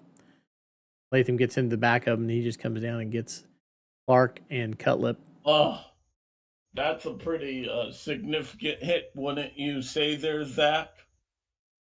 I definitely think so, and judging by Brent's car coming to rest on the grass, I feel like his car is probably pretty hurt as well, but we'll see as they come to pit road, which I'm sure lots of people will be coming to pit road here. Maybe not. I figured everybody would want to at least top off here. And well, this is my question. Okay, if Mark is here, they will open pit road here, but what does the caution happen with the stage happening? Everybody has pitted all the way to 35th. So obviously Mark will have to clarify when he gets a chance, but we're showing 131 right now, so I believe, well, maybe not. Maybe they were completing 130 when they came to pit road, but typically what the rule has been in the past has been they revert back to the last green flag lap. Okay. Yeah, and I think that's what Chad said, that as they crossed the line at 130, that would be the stage point. So that's why they all went ahead and came. Nobody stayed out to get points.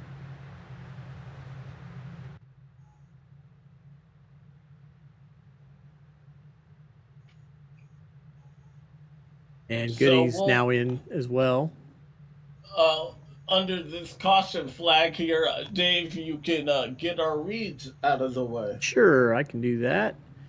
TA Services, for over 36 years, TA Services has been a trusted domestic and international full-service third-party logistics provider, offering freight brokerage, managed transportation, warehousing and fulfillment, and cross-border logistics services to shippers around the globe.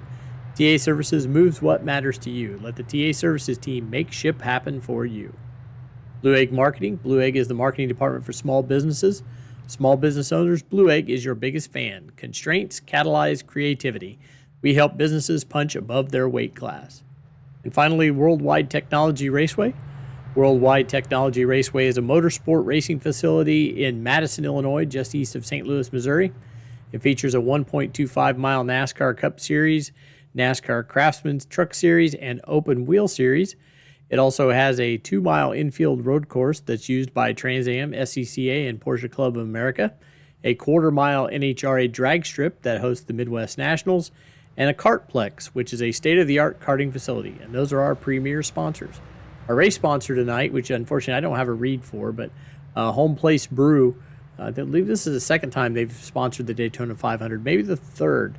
But we're happy that they're always with us and sponsoring this great race, and hope they're watching tonight and enjoying it.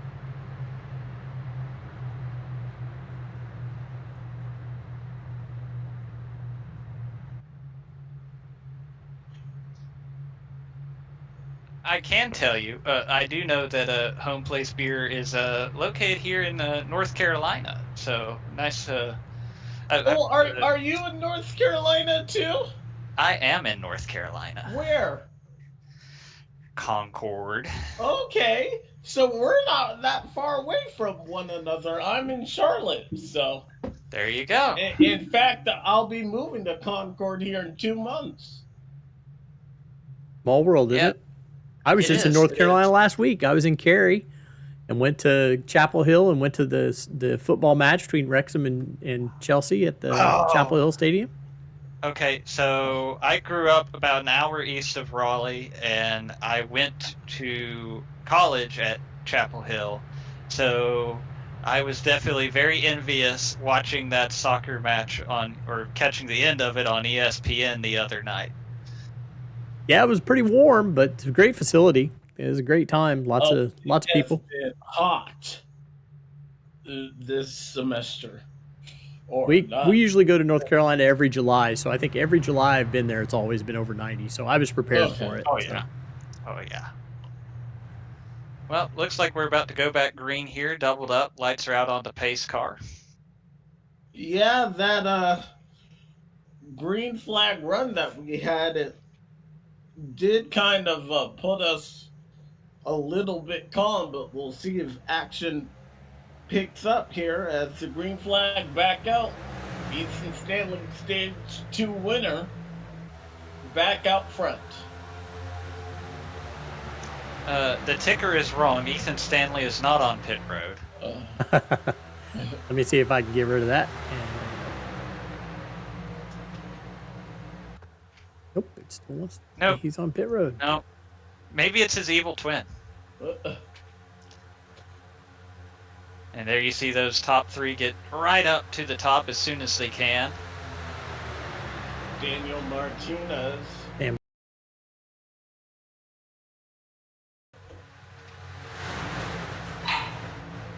Oh, and that is my there we go. My dog. I apologize. Told you everything was a little wonky tonight. Had to kick the ticker. The paranormal activity.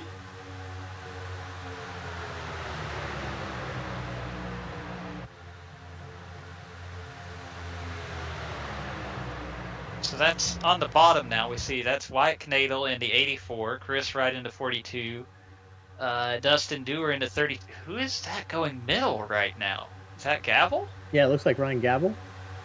Yeah, it looks like he's going backwards. Yeah, he found the hole up top. Yep.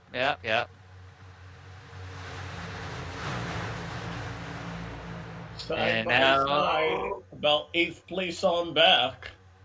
Look who's in 12th place, guys. After being in every single accident that in the first half of the race, he's up to 13th.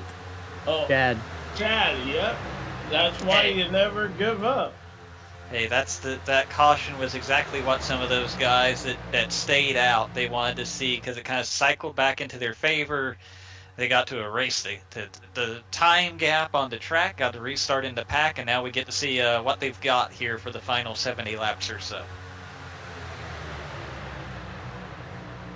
So if they split the last 70 laps and do one stop, it'd be around 165 maybe if you split it into 2. Right, and based on the numbers we saw in that green flag run, I'll be interested to see if that's the approach. Do you try to split it? Do you try to early pit? Do you try to run it dry and then you don't need as much fuel to finish the race and spend less time on pit road? Still a lot of options on the table, but I think it will come down to who can you get to work with you. we will have at least one green flag pit stop left.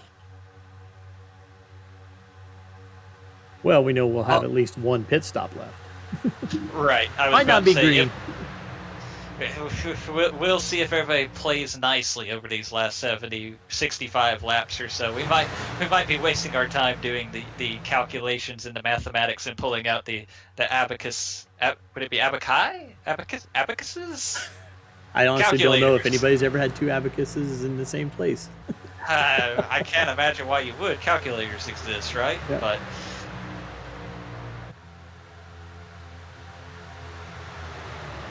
Jesse Racines with a nice run. Got up here into 4th place now.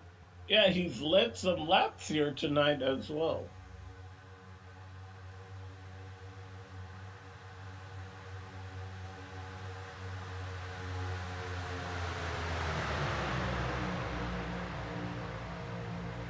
I know they were talking about this a little bit last week on the Duels broadcast, but that almost all black car for Chad Frankenfield, it just looks really weird to me. I'm so used to seeing him in red and silver, or red and white, or red and black. It's just the plain black. It matches his dark persona. I don't know. Maybe this is indeed embracing the heel turn. I don't know, but it's odd seeing him out there in that solid black Ford number 15. I tried to give him a new nickname the other night. I called him Captain Chaos. So we'll see if it catches on. You get no objections from me. He's always a broadcaster's friend. If you usually can find Chad, you're going to find action to show.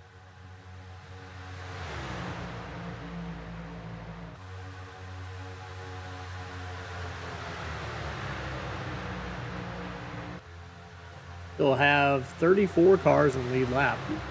Just 2.5 seconds all the way to the back.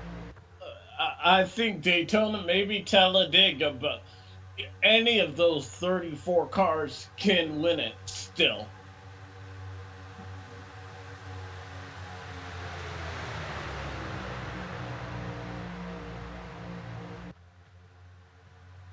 Yeah, even Ethan Burrell, with everything he's been through, is up to 32nd now, running with the pack.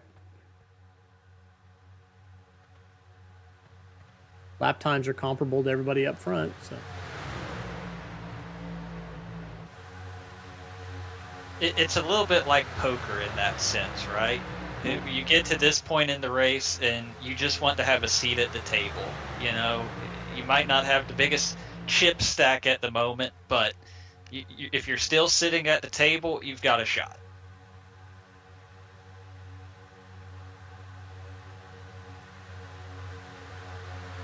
Man, I know our ticker clicks down at the 26 to go, but if it's anything like this, Dave, I think we're in trouble.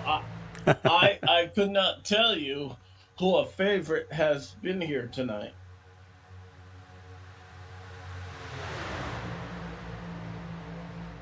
Trying real quick to look up the 8 previous winners that we've had. How many can you guys name? All right. Matthew Weeks, Johnny Thomas, Garrison Hogan. Damn, that's it. That's all I know. Kendall Noah Player. Oh, yes. Andrew Rucker. That might be all I can name. I know Chad sent that out via Twitter, and I'm ruined it. Darn. You caught me lacking. There, I got it. So in 2019, we had Chad. Oh, Chad did win it. We should have probably guessed that one, yeah. Okay. Probably, is that the launch? When did Elite start? That was probably the big close, at least as far as it started on like Project Cars 2, but that was probably close to the beginning of their move to iRacing. Then we had Rucker in 20A, Kendall Noah Player in 20B, and then Matthew Weeks in 21A, Johnny Thomas in 21B, Nick Massey, I don't think we anybody named him. No. He was 22A. Tyler Fody, 22B, and then Garrison Hogan. I remember 58. Nick Massey. He's not that here one. tonight. I do remember that one.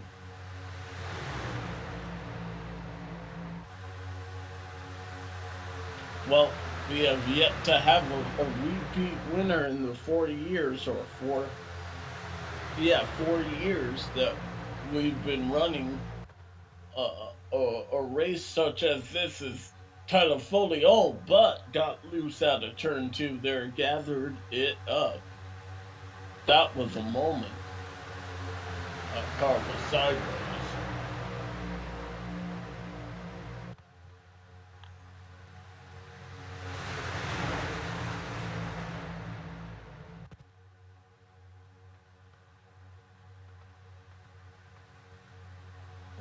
At this stage of the race, are you just getting yourself in position for that final pit stop, or are you trying to think ahead and put yourself up front as far as you can? Well, I always wanted to be as far up front as I could, regardless. I wasn't gonna do anything crazy. I wasn't gonna take anybody 3 wide unless I was comfortable, unless I was in a line of cars. But I always liked to be as far to the front as I could, just so I knew what it was like to be racing up front. I didn't want to ride around all day in the back trying to miss wrecks, and then all of a sudden there I am with 20 to go, trying to figure out how the lead pack. Oh, car around Cutlip. Oh, Johnson Cutlip. No, it was behind him. Wait. He stayed green though. But it what? You see whose car Yeah, was stayed. it? I don't know whose car it was. Jeff Green, maybe? Oh, Jeff Green. Okay. Yeah, that happened to me earlier. Let's see what happened here. I knew it was right near Cutlip. White hood, red nose. Yeah. Very similar looking cars, but we'll see what happened to Jeff Green here. We can always use that excuse in the first race of a season. Yeah. It did not trigger a yellow flag either. It did eventually. I don't know if they threw it or. Oh, it did? I think that's some of the conversation that they're talking about. Why the one on the backstretch weren't one and this one was thrown. I don't know if it was admin thrown or. Go ahead and speed this up a little bit. There he goes. Oh, yeah. So a little bit of contact from, I believe that's Carpenter. Yeah, I think Carpenter just did tag him there, and that sent Jeff spinning towards pit road. I think everybody else gets out of this roughly okay. Yeah, it looks like Robert Hill maybe got a little bit of damage in the front end. As well as Garrison Hogan through the grass there. But, yeah, yellow is out. And this is still outside the fuel window.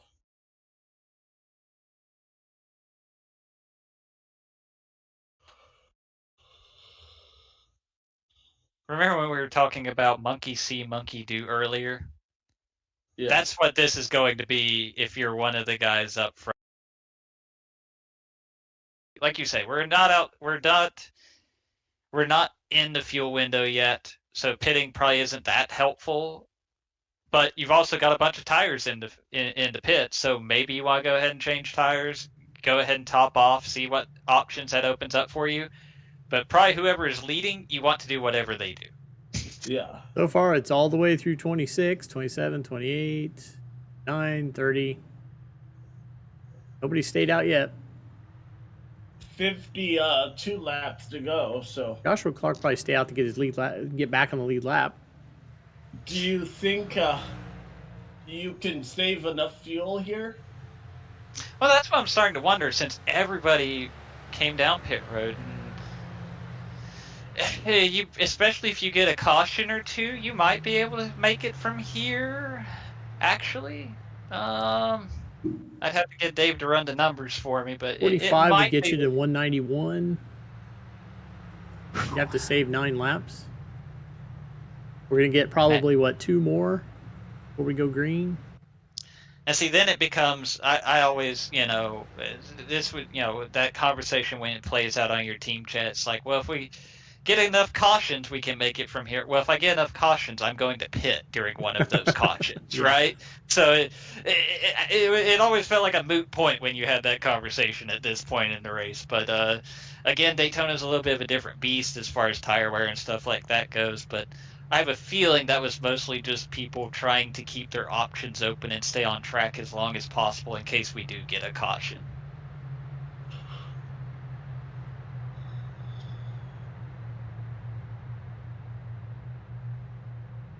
Because definitely what you don't want is if you stay out there and then it goes green and you have to pit 10 laps, 15 laps, 20 laps before everybody else. Now you're just a sitting duck, right?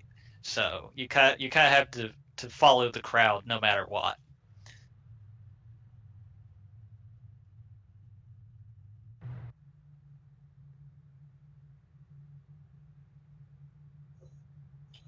All right, well, let's take a short break and come back for the restart here.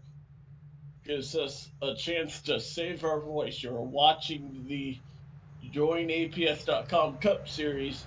The Daytona 500 continues to roll on the Elite Racing Network.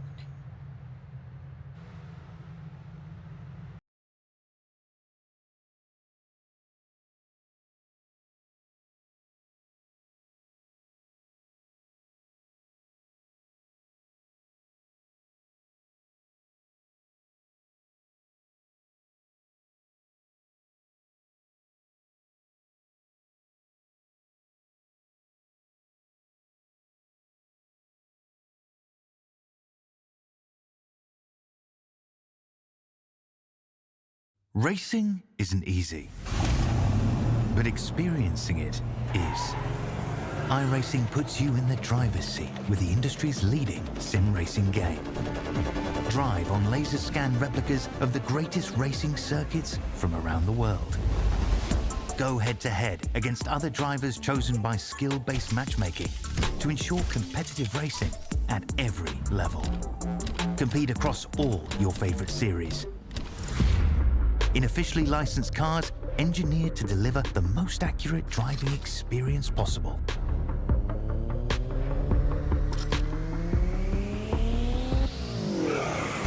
Join a race or host your own with players from across the globe.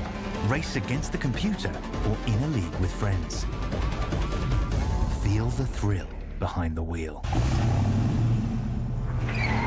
Visit iRacing.com.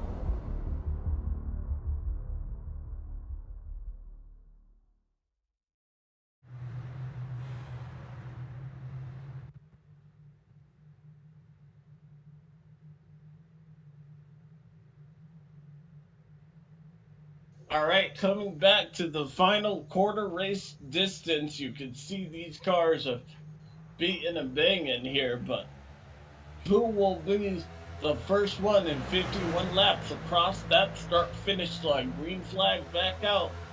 Ethan Stanley and the Daytona 500 setter, Scott Crump on the outside. I have been impressed with that 42, but probably more impressed with that 15. Dad was trying to make a space. He wanted the top, and he wanted it now. And of course, not to stir the pot, not It to is be Scott that Crump, guy. right? That's where you're going with it, right? They have had incidents in the past. I'm sure Scott is not thrilled that happened, and he's immediately going to try to rectify it by dropping to the bottom and see if he can get around that guy.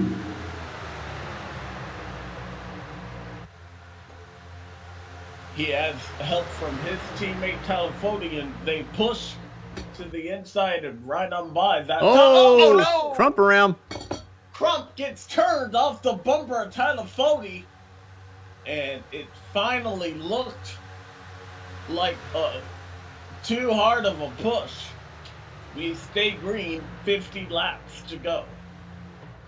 Kind of like I talked about earlier, almost the exact spot with those same two cars. You mistimed that bump by just a little bit, and it can really get the car out of shape. I believe that may have been Cavill that was actually in the wall a little bit. Yeah. Now he's hanging on. Oh, we got another car around. Dustin Durer back here. Oh, a caution is out. The 8th one of the night. This one for the 32. Dustin Dewar goes around, heading toward turn 1. This is coming out of the tri-oval.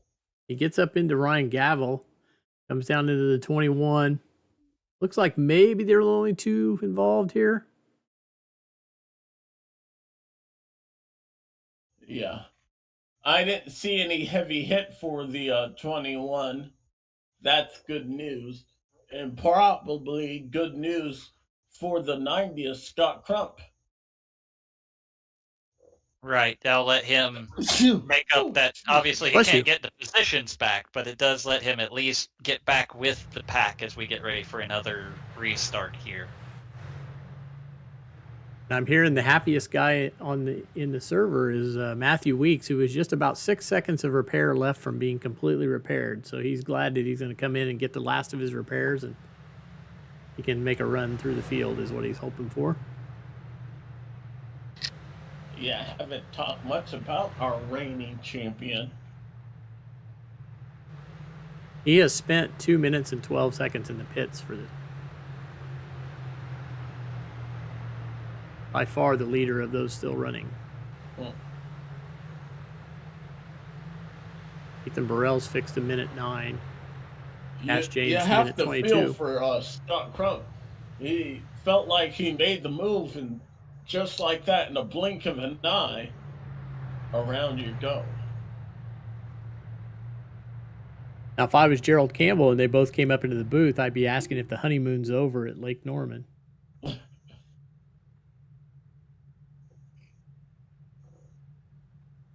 All right, well. Allie is on the 32, Dustin Durer for that one. You have cars pitting. And that's important because perhaps these cars trying to top off. Oh, yeah. Cutlip overshot the pit box a little bit there. That'll hurt him, but at least it was under yellow. I would say these guys, Zach, are going to probably try to go to the end then, aren't they? That seems to be the plan, at least. That was a short pit stop. I have to imagine that was fuel only for Cutlip. We see, I can't make out who that is behind him. Is that Michael Hosick? Yeah, 24. I couldn't read the number on it. There we go. So it is the 24 Michael Hosick. So I imagine a lot of those guys were literally just, didn't even bother with the change of tires. Just top off, get that tank full, and give yourself a little bit more breathing room on the fuel mileage gain for the end of this race. They might be able to make it from here.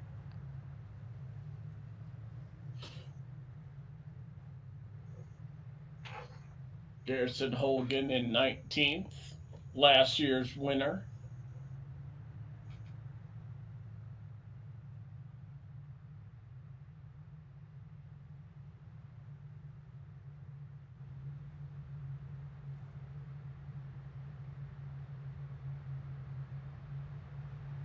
Alrighty, we'll come back for the restart. Don't go anywhere. You're watching the Daytona 500 live on the Elite Racing Network.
I'm back.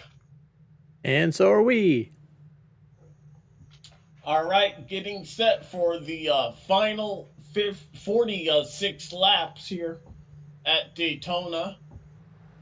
Tyler Foley and Josh Robin on the front row.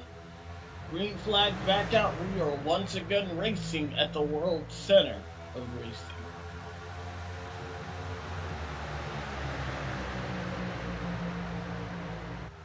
Outside line bottled up just a little bit. Wonder if there's some damage on the 8 car because he just did not get going.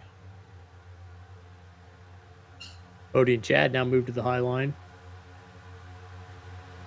Ooh, big move by Rucker there. Right here.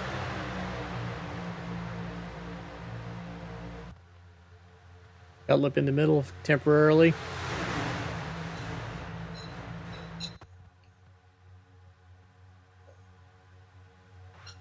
This is where the intensity is going to really start ramping up. Yeah. Yeah. Obviously, that move you saw there, nothing wrong with it. Not saying there was anything wrong with it at all. Andrew Rucker saw a hole, he went for it, but that's not a move you make. Contact, Seamus. 15 gets turned by Jesse Rasmus, and we're going to have a big crash. Oh, he's in the wall hard. He's on his side. Down is the 15. I think if Chad's spotter told him it was clear, it lied to him. It was not. You see the 2 run over some debris. And just like you said there, at this stage of the race, you can begin to taste victory of the Daytona 500, and he just was not clear. Yeah, Chad saw a run there at the bottom, went to the bottom to try and be a part of that run, but just right there you can see the contact, and that's got to send him around. And I mean, he pays the price for it ultimately. Yeah. He's got to go hard into the wall here, get a lot of damage. He went in the wall upside down. Andrew Rucker bounces off him. And you see Dylan the Thomas 30 car, yeah. Yeah, he ends up hitting Chad. Significant. Tries to push him up and over the wall. See a couple more guys involved there on the. Is that Martinez that gets a little piece of the 26 maybe on the way by? Hogan barely misses the 26, but then does he get hit by? No. Oh, Garrison may not know how close he was to being hit by a wreck. Take a look at that. Can you run over debris? Yeah, iRacing. I will be entirely honest with this new damage model this particular update on the damage model in the car. I'm not sure if that has an impact or not. Okay.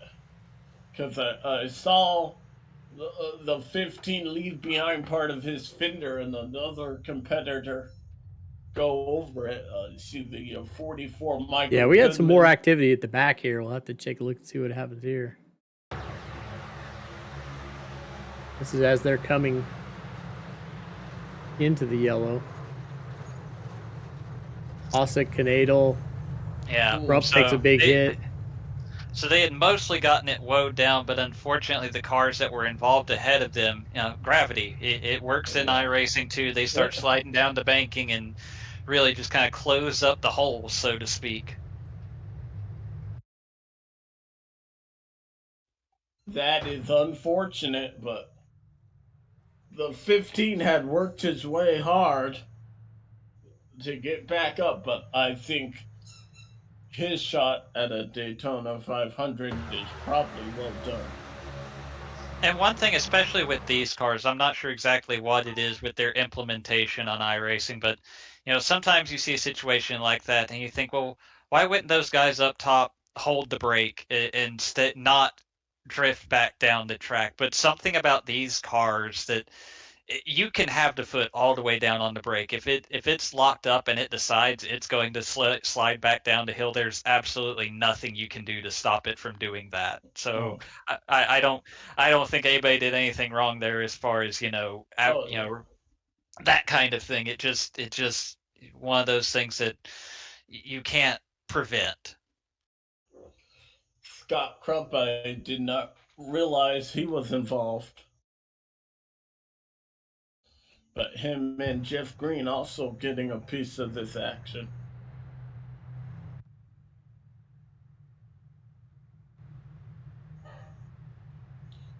But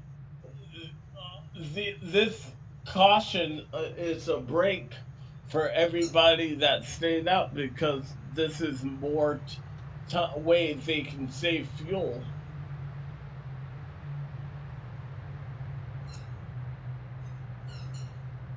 I think they would have need guys to. pit under this caution while we were looking at the replays, Dave? Yes, we did.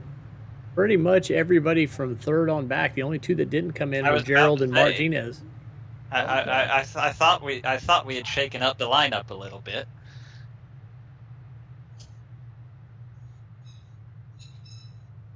Because Daniel was one of the guys that was trying to miss the wreck, and now he's in the lead. Yep. He stayed out. Gerald stayed out. Everybody else came down pit lane.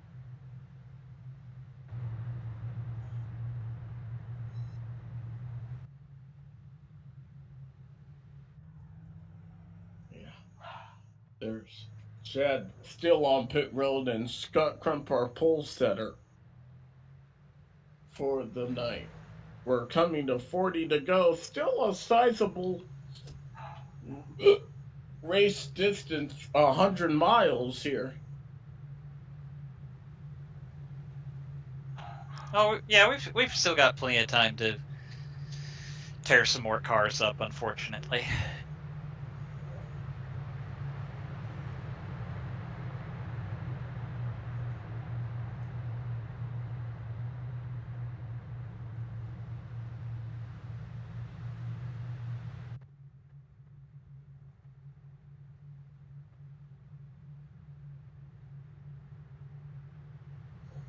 Woo! Yeah, about to see the pace car duck off the banking here in turn 4. We're going to be back at it again with 40 to go here. 40 laps to go. Will they be clean and green, or will we have a rash of yellow fever?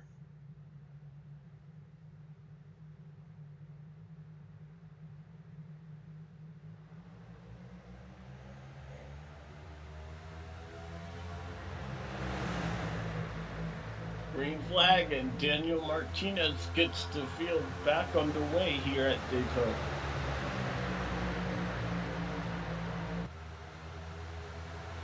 Gerald Campbell really did it get going there in that outside lane. It's the second time in a row. Oh no, he's in the wall. Gerald Campbell, and this is Racimus going to be a number of cars involved. I believe I saw Fody in it. Yep. Caution, the 10th one of the night, a hellacious crash taking out a number one of our front rows. There, Gerald Campbell was the first car I saw go hard into the wall there, but let's see what happened. So they get stacked up here. Ethan was just a little bit slower than the momentum of that outside line. Fody gets into Gerald Campbell. He gets into Racimus, and now it's you've got cars all over the track. Blocked. This is the big one here. That was a hard hit too. I would imagine some required damage on that 31 here. Let's ride on board. And you're going to see the RPM certainly drop. 78, 79, and then he gets hit from behind because, there was nowhere else for anybody to go. It's not Fody's fault, but, you're not... too. Right. You're full throttle at that point. You're not expecting to have that check up off turn 2, and then it just kind of stacks up from there.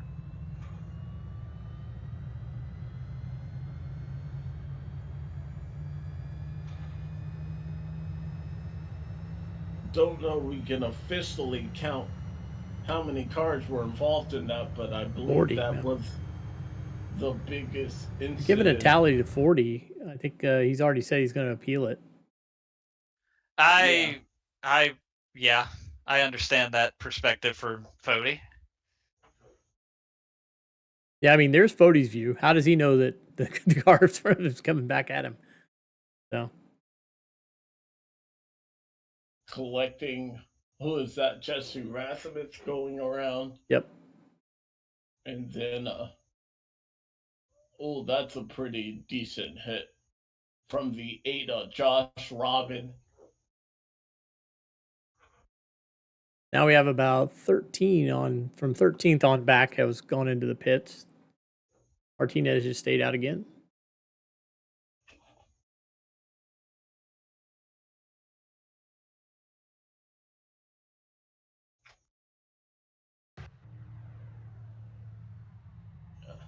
Gerald Campbell's there as we are back under caution, the 10th one of the night. Here at Daytona, we'll take a break and be back for the finish. Don't go anywhere. You're watching the Daytona 500 on the Elite Race.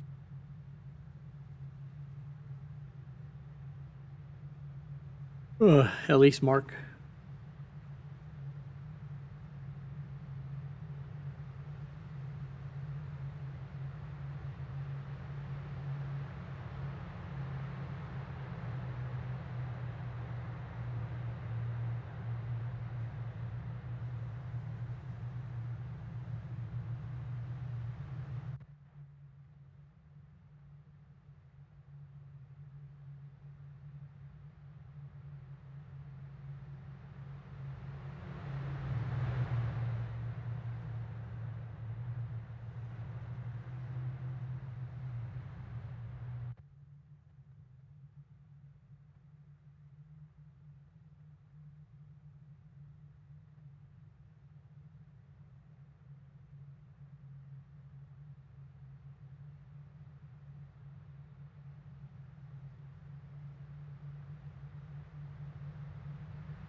Getting set for the restart here, 10th of the night.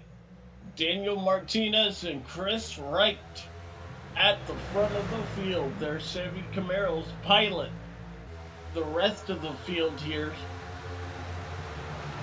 Still 36 laps to go. Let's see if we can calm down before the action heats up.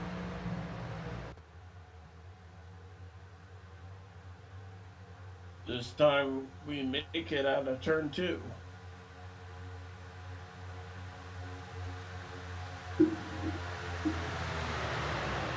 You you know it's getting down to crunch time here in the Daytona 500, and you start seeing some of these names. Either we've talked about them for all the wrong reasons, or we literally just, I mean, Cash James up here in third. Ethan Burrell has either hit or been hit by everything except the lottery tonight, and he's up here in the top 10.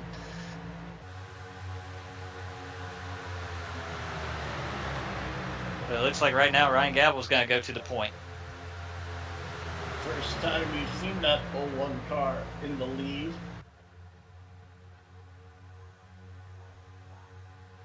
Comes up and blocks the top. He's taking a lot of bumps.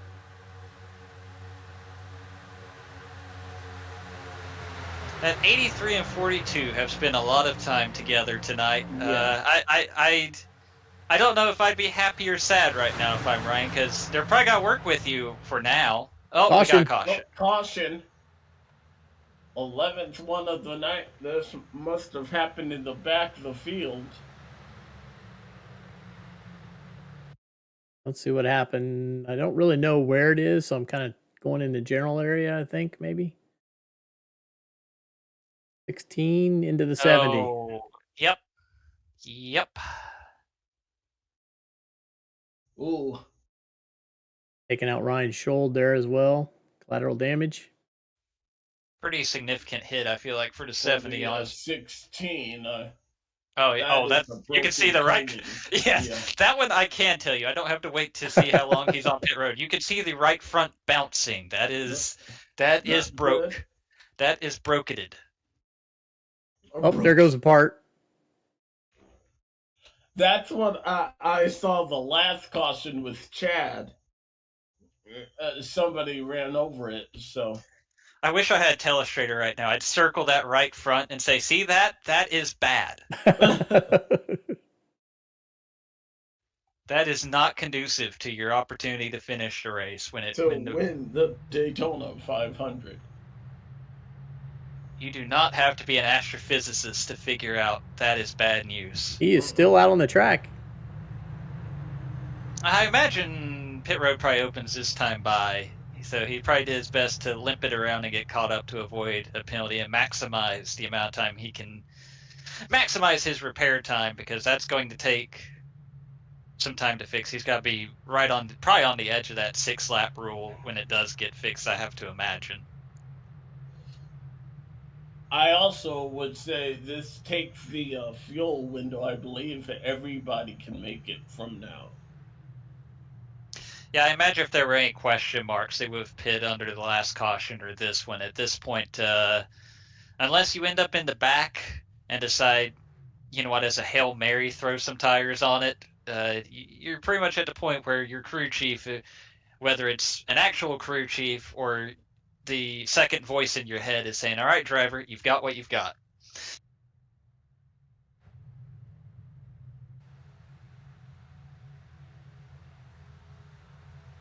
So we have the top 11 on tires from lap 157. 12 through, it looks like, 12 through 23 are on tires from lap 161, and everybody beyond that had just pitted. Joshua Personette on back.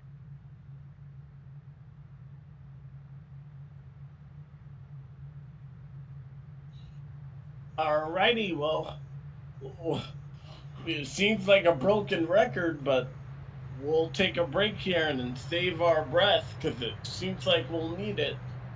We're watching the Daytona 500 getting down to the nitty-gritty. Don't go anywhere. We'll be back with all the action here on the Elite Racing Network.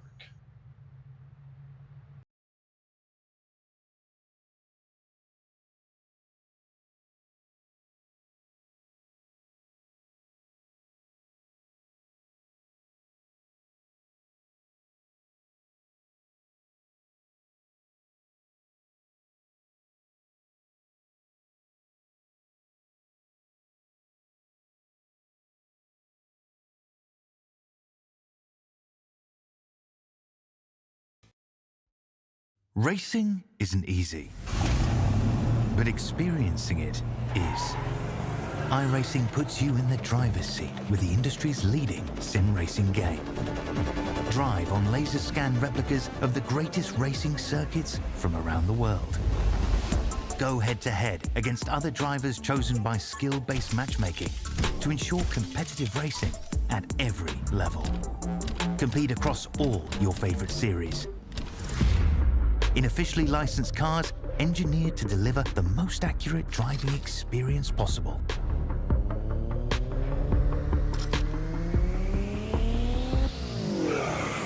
Join a race or host your own with players from across the globe. Race against the computer or in a league with friends. Feel the thrill behind the wheel. Visit iRacing.com.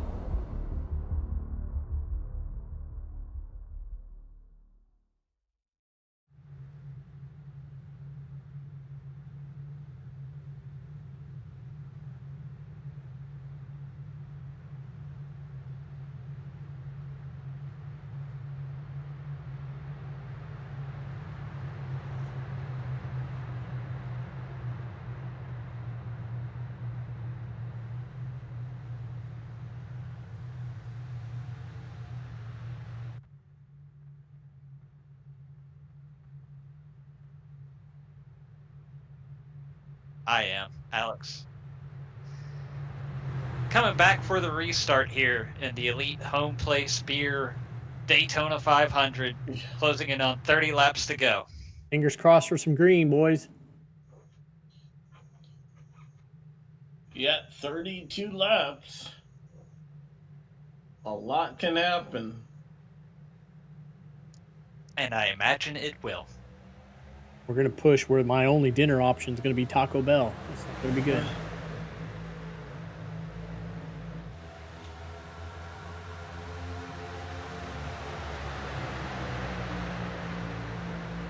And we just received some breaking news. It is not Ryan Gavel, it's Ryan Gavel. Oh, we're going to change it.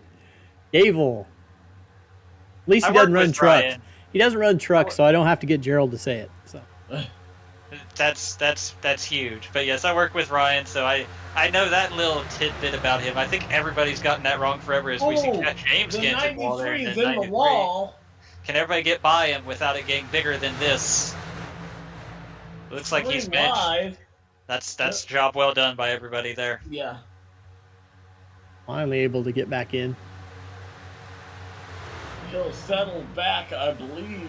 Oh, what position is that? He finally settled back into, looks like 20th? The 20th position, yes. Keep an eye on Ethan Burrell here. Drops to the bottom in front of Justin Vandermarl. How about that 37 car? This is why you can never count out that 37, no matter what iRacing race he is in. I would buy a ticket to see Ethan Burrell.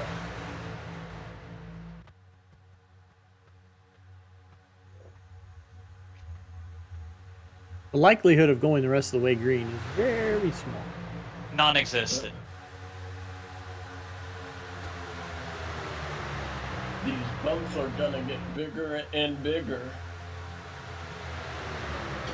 And look at there you go. You see a surge there from the bottom. Ethan's able to clear himself up to the top, and Justin's just there on the bottom now. He's like, I did all that to help you get there, and here I am. But I think that 37 car, he had to take that. Oh, look, it's 29 laps to go in the Daytona 500. Friendships are kind of out the window at this point.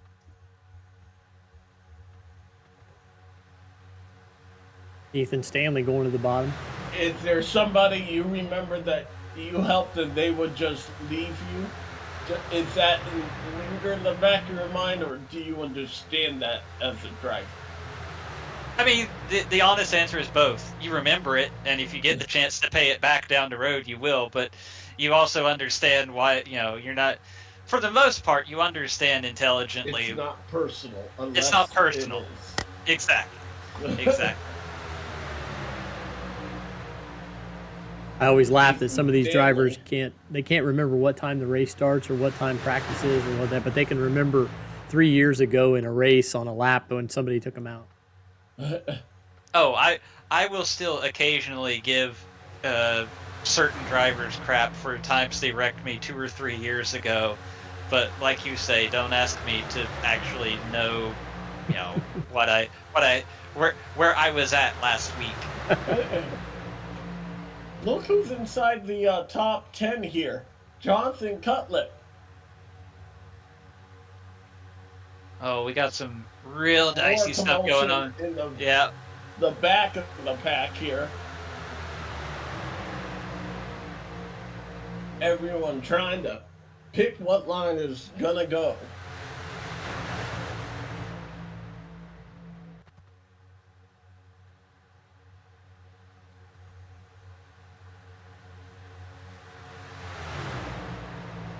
Still,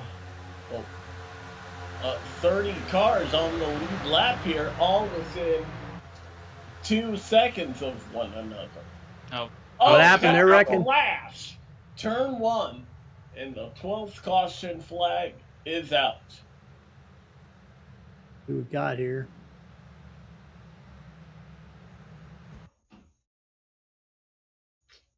Back here around Joshua Personette, maybe? So I think Front gets a bump there from the green car, and that sends him into the wall, and now we're all Joshua just bouncing. Clark? I believe so. Yes. Ooh, that's a hard hit right there. Yeah, Trump's in the middle. And just a little nudge clips I believe that's the 05 of Caleb Thompson, and then he's going to shoot up, and that collects Clark, that collects Cash James. Scott Crump goes back into the wall. Been a Personette down low. Excuse me, pardon me for Joshua Personette. Oh! Crump got another piece of Caleb right Thompson there.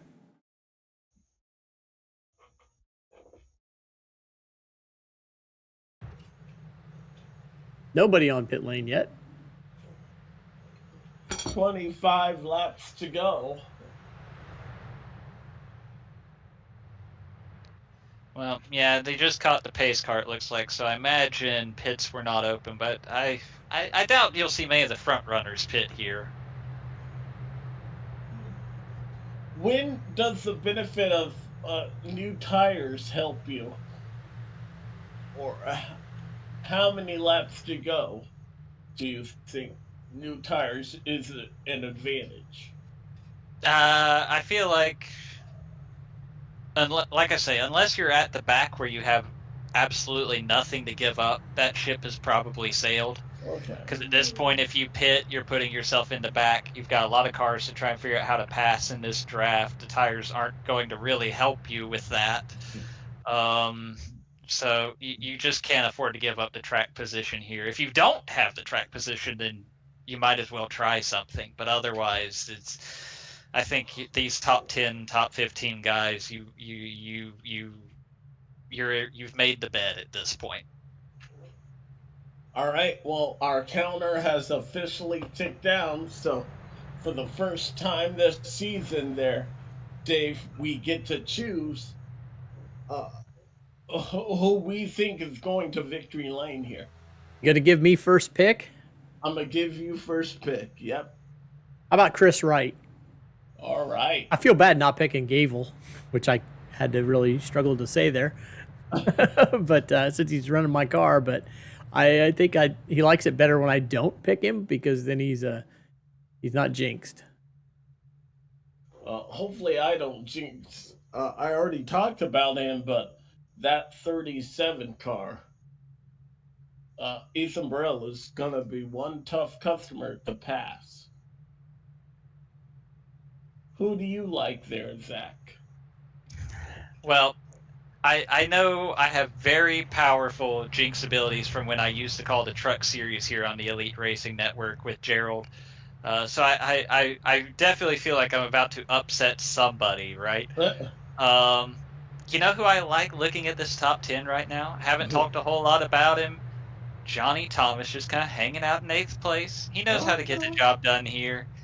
He might be sitting right where he wants to be as we get closer to the end of this race.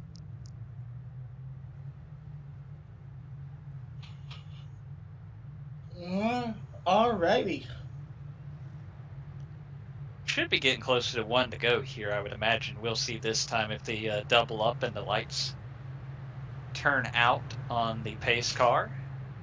Indeed they do.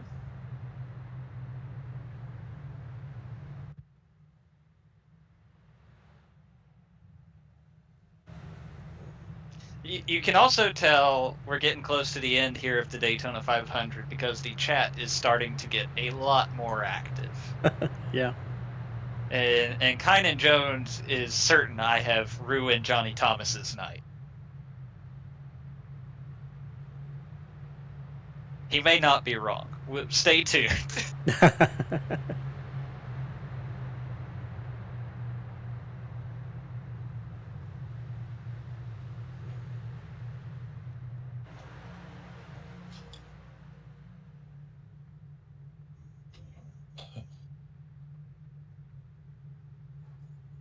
Alrighty.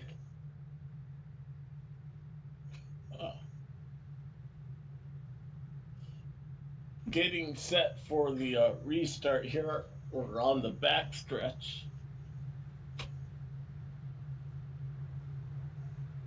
But we should be going green with 23 laps to go. If I'm looking at this right, so how many laps down was Rebelos at one point? Because he had the incident, but also his internet issue. Yeah, I think he was going to be. He didn't have to be parked unless he was more than 8. So, but I think he was on the track at least 5 3. laps. Yeah. Right. Well, he's on the lead lap now, so. Nice job. Enough cautions he can get wave rounds. He's here now.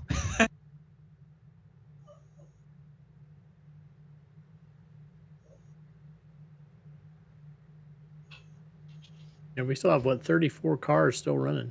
On the lead lap, and as I said before, any one of those 34 can win it.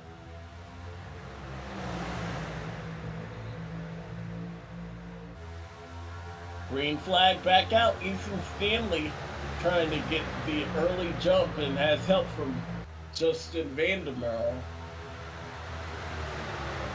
right behind him. Ryan Gable and Ethan Burrell working that bottom lane. And you see the shoving. Ooh, 3 wide there in the back. Becoming a lot more prevalent.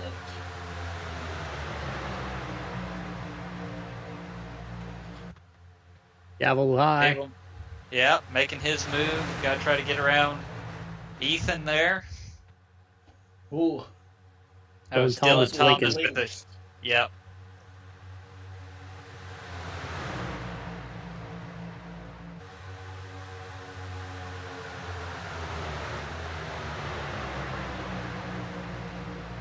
That's Wyatt Canadal in the middle there. Yep. Matthew Weeks up top. That was Michael Hossack on the bottom. Now they're going to go. Guess they're going to try to hook up here. Oh, we got contact here. Are they going to save it? Oh, no. Jeff Green's around in front of the huge field hit for somebody. Hit. I believe that was the 26. I'm not sure, but it was a huge hit. Yeah. First car sideways and around was that I saw was the 38 of Jeff Green. He must have gotten bumped hard.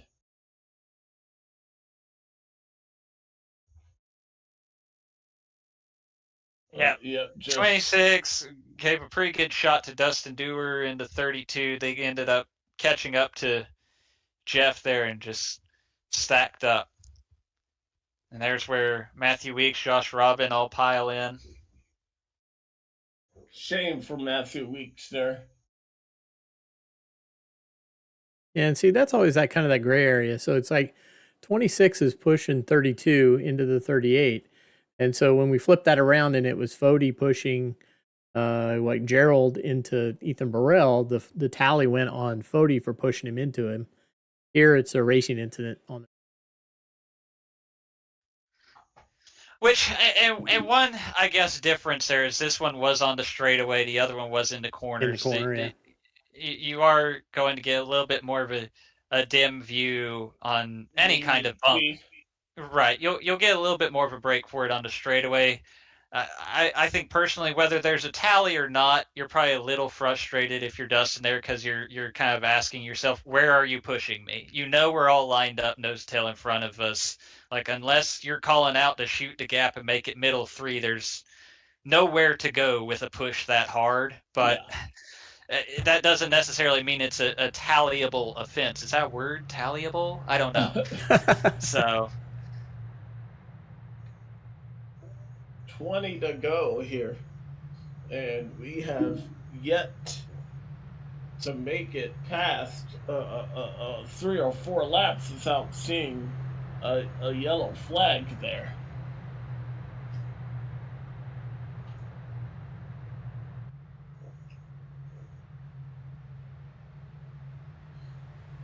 I'm hoping we get this one underway because some of us have work tomorrow.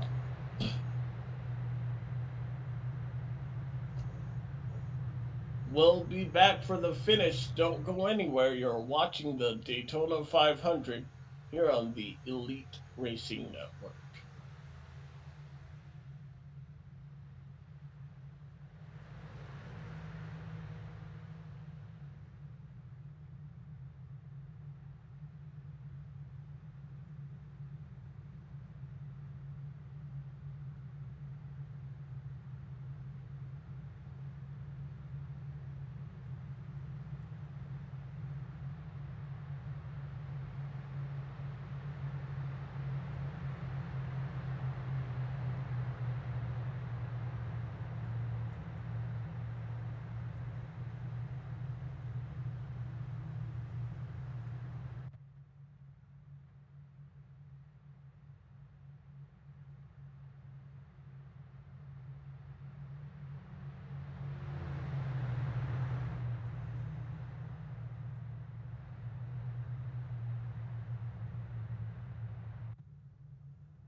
All right, 18 laps to go. Next time by. Have we seen the last yellow flag? I don't think so. Green flag, though, is back out, and we are once again racing at the virtual center of racing. Ethan Stanley. Ooh, a little bit Chris of a Wright. wink at a Linky. Chris Wright there.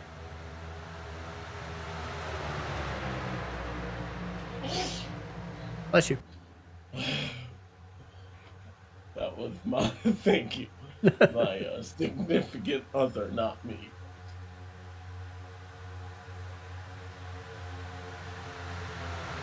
How about Dave Carpenter up here giving Gable a pretty good shove there? I'm having to catch myself too, and I'm the one that tipped y'all off on that. Yeah, see, now you messed yourself up. 17 to go. Can they? Oh. Oh my goodness. That was almost the field. Can they keep this up? And that was just enough to stall out that top lane and let Ethan Stanley clear himself up to the top, but now it's Justin Vandermarl and Ethan Burrell giving the shove on the bottom. Still 3 wide action at the back of the field. Contact a little bit with Dylan Thomas and Matthew Weeks. Hold it together. 31 cars on the lead lap.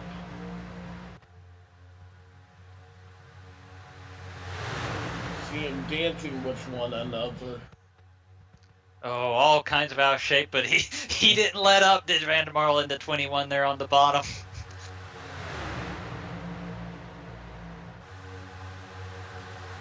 Keep in mind, we have up to 3 attempts at a green-white checker, but if the field reaches the white flag, the next flag will end the race.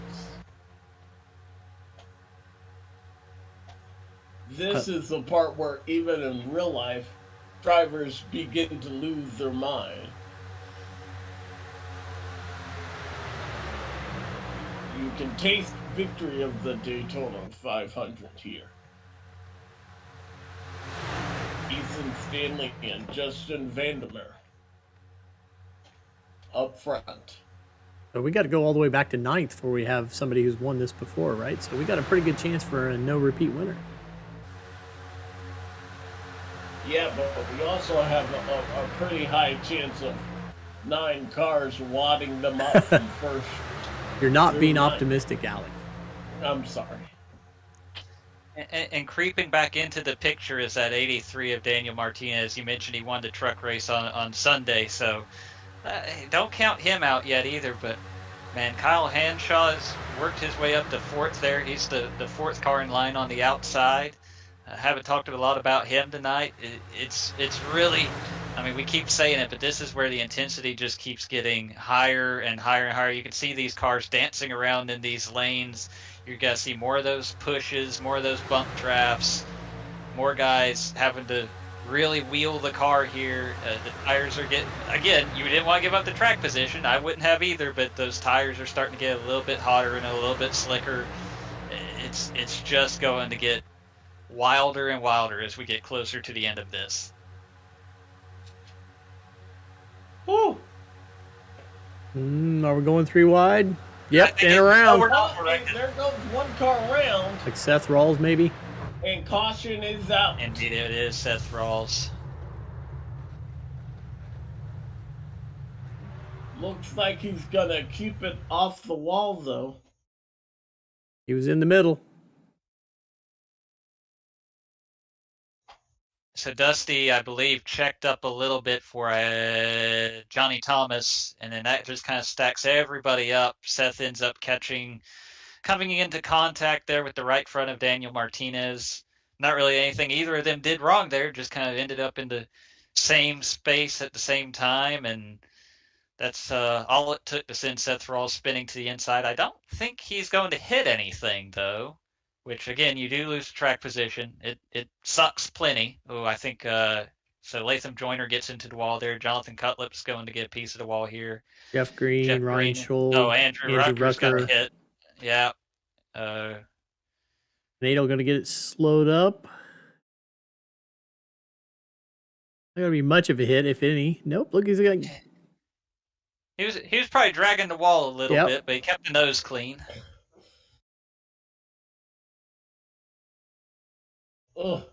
Johnson Cutlip involved, Andrew Rucker. Wyatt Canada will sneak in by on the outside.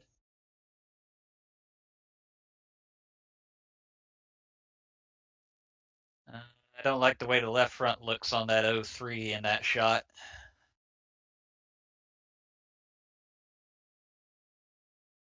Let's see what happened from high above. From the eyes of the 99, he sees a car go spinning, and then, oh, what do you do?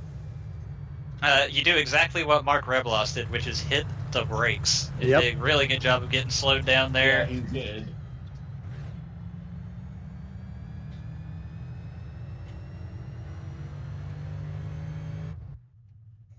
The 23rd on back has pitted.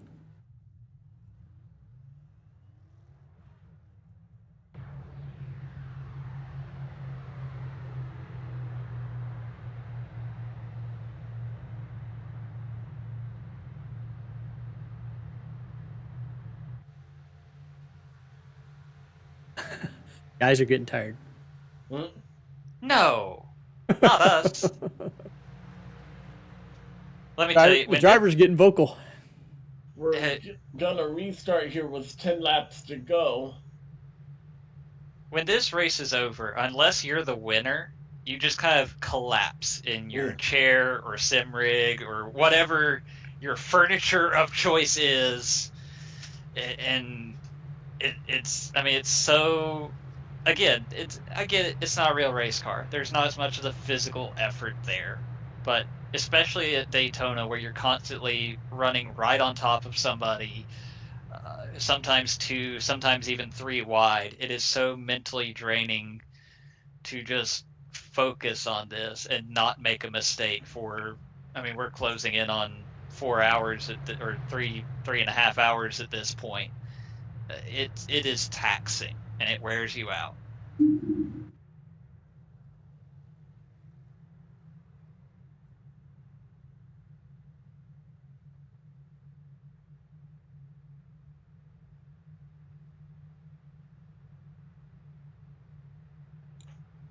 We'll leave you guys a lap here. Pace car lights are out. We'll be right back for the restart here. Cleaning up the 14th caution of the Homeplace Brew Daytona 500.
Alrighty, 10 laps to go. The most important and fun 10 laps of the season here.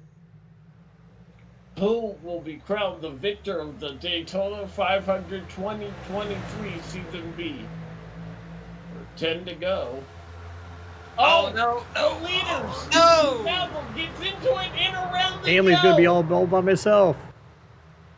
Oh my goodness. Ethan Stanley, the only one to get through. Oh, it's a parking lot. Oh my goodness. when the leaders have a problem, it becomes everyone's problem at Daytona and Talladega. Let's see what happened here. Oh, Whoa, 71 seemed like, yeah, he comes up a little bit. Oh, Ryan was right down trying to get as much side draft as possible. yeah. 71 comes up into him. I don't know how Ethan hangs on to this right here. Maybe he did feel it, but at this point Ryan's doing everything he can to hang on. At that point, the 71 also gets turned a little bit into stack up by Johnny Thomas, and now we're all It's piling on, in. yeah. Johnny again gets hit in the door a little bit there by Ryan. Ethan Stanley goes around, or Ethan Burrell goes around, excuse me. Did Fody get through that clean? I'm not sure. Oh my goodness. I think Johnny didn't get too hard. Oh no, never mind. He just went back up the hill.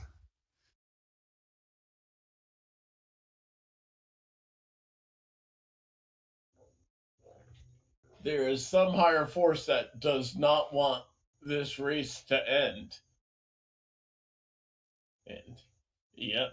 Fody did get just a little bit in the rear from Hogan right before Hogan got turned. There you see, I thought Johnny had gotten through without too much damage, but there you see him slide up the hill.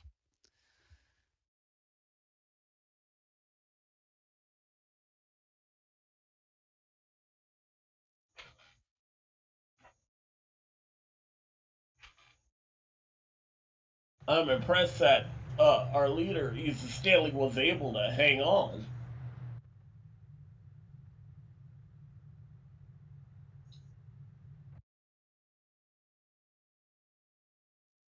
So yeah, we'll be able to tell by the steering input here how much he felt.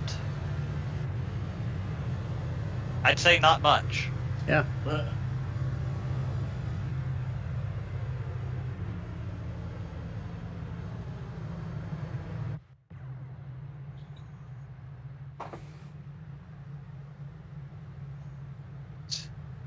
So it does look like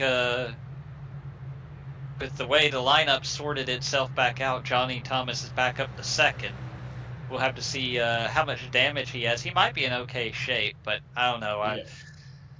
Depends on how hard he. I don't think the car contact while he was on the low side was too bad. I'm worried a little bit more about when he slid back up the hill, how much he was able to scrub off speed before he got into the wall. But we'll see.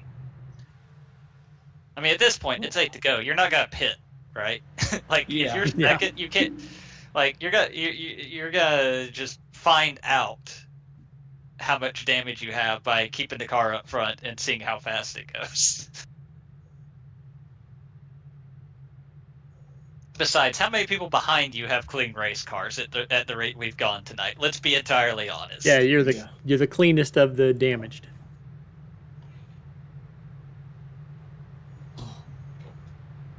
I'm gonna get some water, guys, so I'll be right back. Do a run down through the field here since we've changed up a little bit. Look at that nice looking headshot for Kyle Hansch. Yeah, pretty classic. Oh, yeah.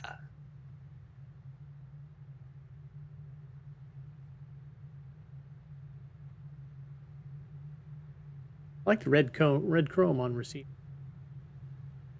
That's a very nice looking car. Old Goody hanging out in P7. Michael Hosick, P8. The Barbie Mobile. Was there a special name for the Barbie car? I don't know. I don't. The Barbie car, I guess. Just the Barbie car? I guess the Barbie car. I don't know. Old Bobby Mountain, P10. Ooh, he'll be happy with P10. Stay up there, Bobby.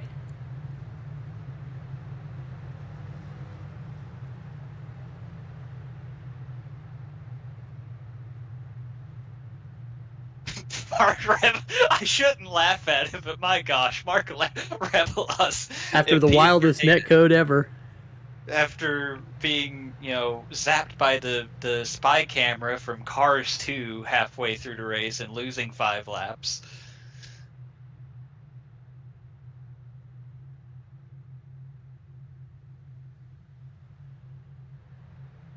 Sure. Again, now you're getting to the part of like, honestly, no matter what you've gone through tonight, like, you're still hanging around. You're a couple of wrecks away from being right back up front. You know, gosh, Chris Wright, he had run so well all night long, and now he's in P23.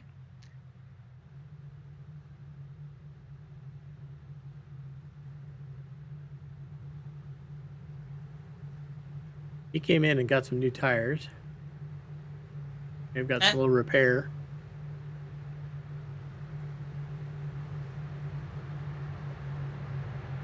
So it's got to be Ethan Stanley and Johnny Thomas on the front row here. Now we got a couple repeat winner possibilities in the top 4. Tyler Fode's back up there. Got those teammates hooked up on the outside for this restart.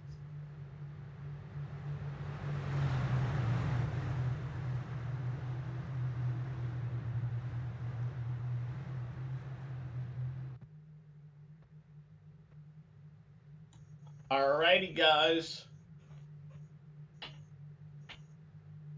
No more cautions. Let's go. 6 laps to go. Ethan Stanley elects to start on the outside. Tyler Fode and Johnny Thomas right behind him.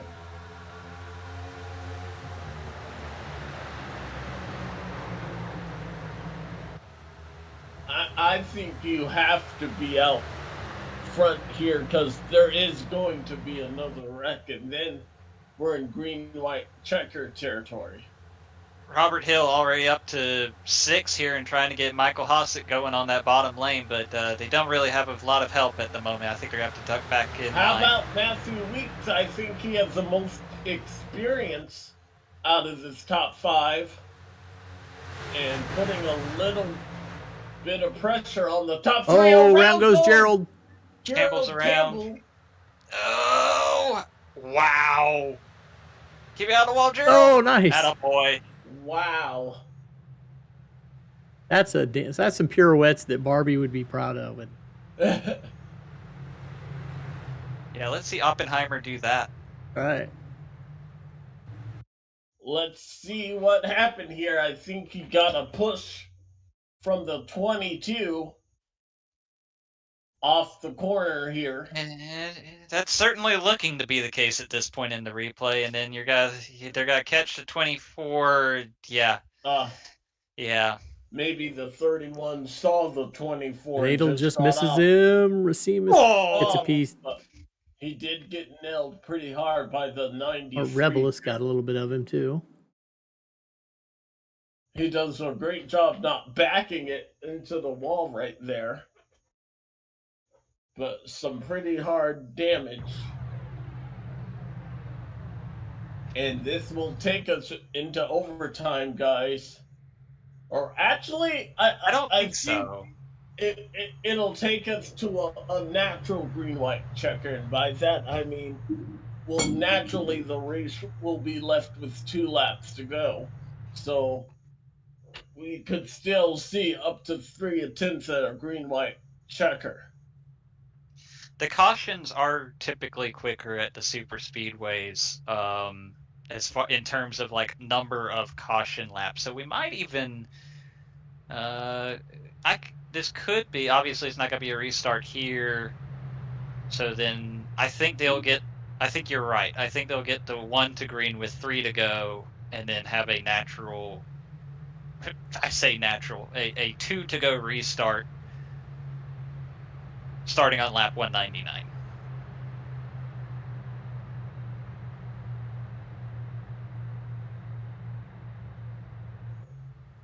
All right, here. I'm going to save my voice because it's starting to go, guys. I'll be back for the restart, hopefully last restart of the night.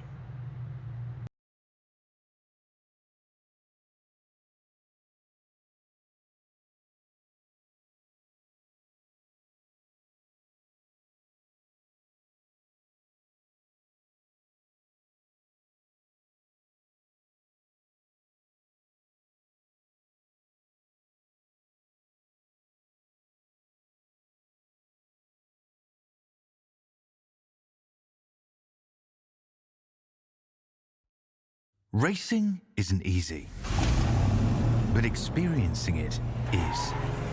iRacing puts you in the driver's seat with the industry's leading sim racing game. Drive on laser scan replicas of the greatest racing circuits from around the world. Go head-to-head against other drivers chosen by skill-based matchmaking to ensure competitive racing at every level. Compete across all your favorite series. In officially licensed cars, engineered to deliver the most accurate driving experience possible.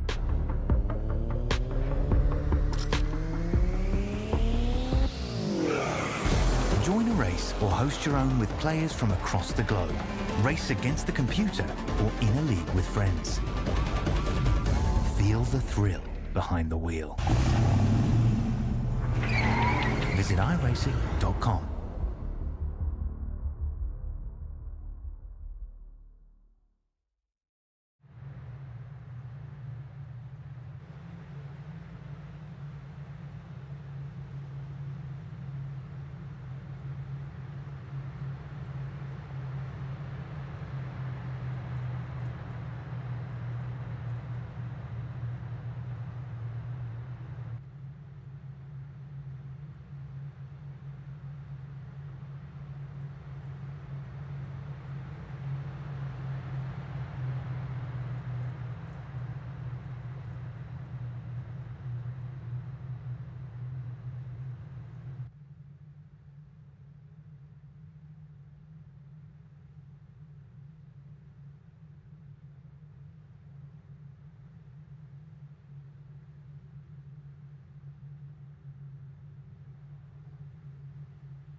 All right, getting set for what I hope will be the last restart here. 16 cautions. I believe that ties the real world number of yellow flags in this race here back in 2011. We are naturally with 2 laps to go, so this is not considered a green-white checker. Matthew Weeks predicting 3 more cautions.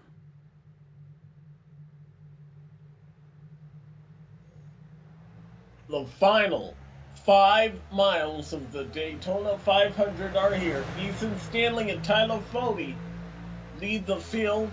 Who will lead them back? Everybody just chill out until we take the white. Oh, there's something going on back there. Yellow. Oh, caution. They did not chill out. Chris Wright. Personette was in the grass there. Let's see what happened here.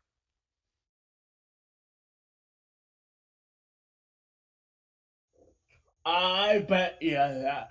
Oh, 25, 84, 22 into 4. Yeah, up in there. 22 and Yeah. the 04 Plenty of contact. And, plenty of contact up there.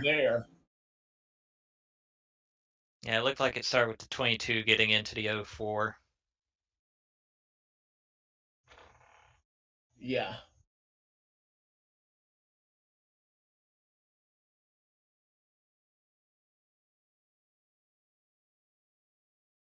$25 hard into the wall there. Johnson Cutlip also involved. Jeff Green takes a Wyatt pretty good Tomato shot can't there. avoid the action. Jeff Green spun around. Garrison Hogan, last year's Daytona 500 winner. Or Josh last Clark season, excuse me. Josh Clark in the 28 did a pretty good job of getting through that. This is why track position is key at this stage of the race, because you don't want to be caught up in somebody else's mess. I think that's a 22-second tally, so they'll be retired.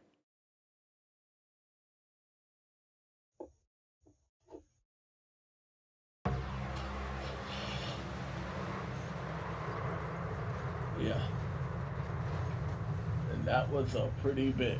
My goodness. Yeah, Josh Clark did. Great job.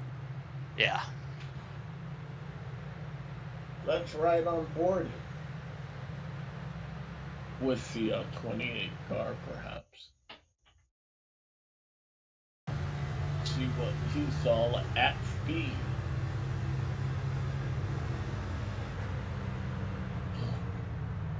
Just, Zach, I know I already asked you, but how do you read a wreck like that?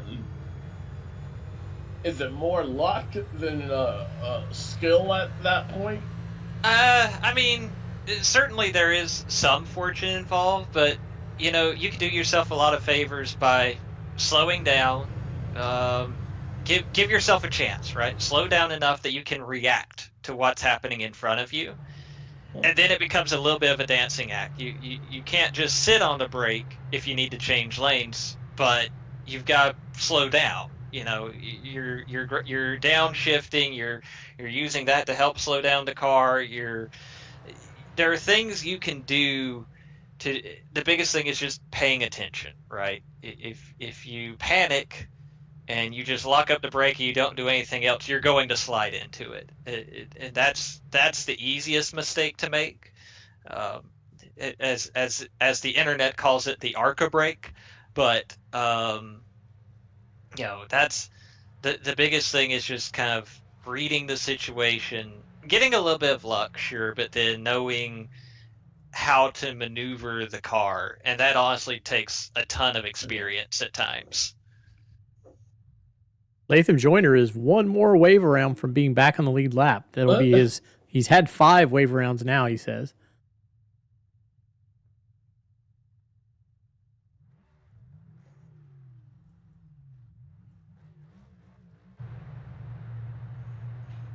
This will be our first attempt at a green-white checker. Congratulations to Ethan Stanley for getting to the scheduled race distance, but I think if you would have taken the whole field and asked them if we were going to end in a green-white checker, I think most of the field would have said, you betcha.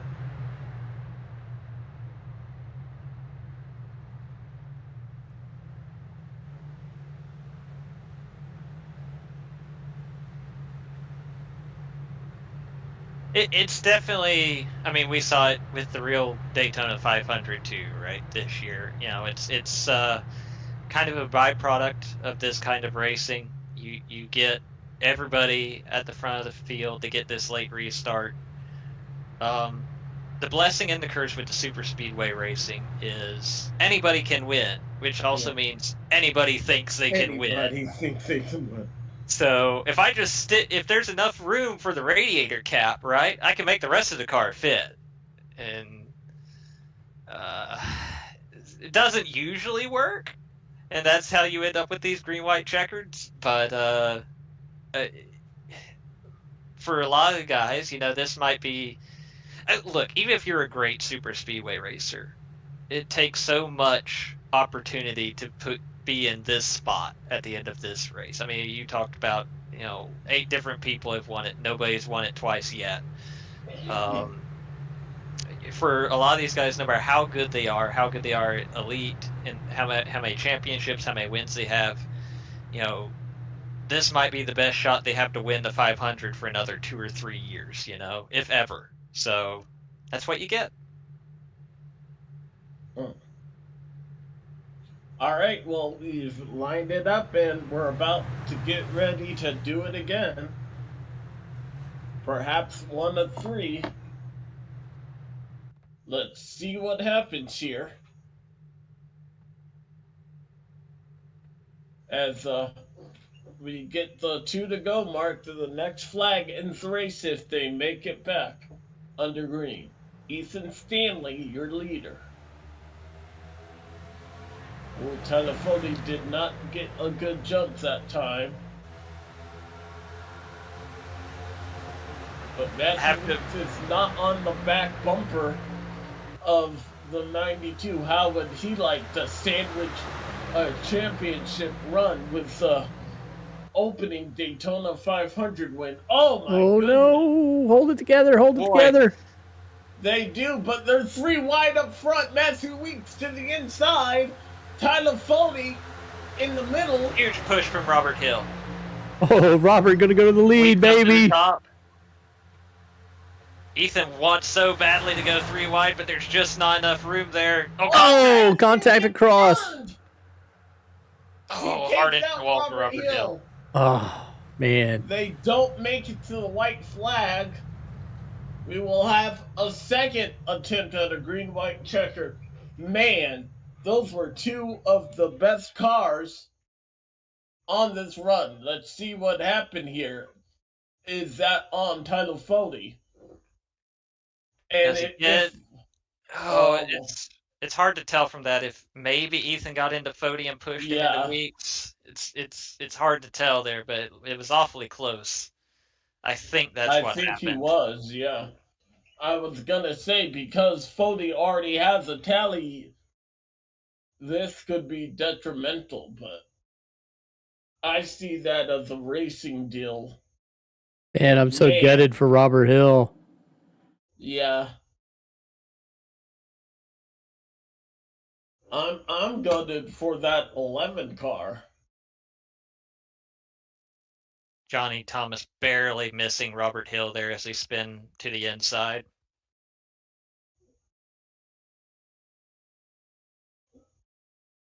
And that, so. Oh, and what is this? Was this after? When did this happen? Yeah, this is a little bit behind it because there goes Weeks and Gavel. Okay. Or yeah, so there, Gavel gets into Crump. Goody's gonna get a piece of this. Hossack's in it. So this took out some guys as well. Wow, we didn't even see. Dustin Dewar's gonna get a piece there. Gavel into the wall. Martinez into the wall. There. Martinez. The 04 and 30 car involved. Chris Wright involved. Just nothing has gone his way in these last 50 laps. Heavy hit there. Josh Clark, if he doesn't lose it in the grass here, he dodged another one for good measure. You mentioned a repeat winners. Johnny Thomas is in a good position there to try and do that. I think he'll line up in third.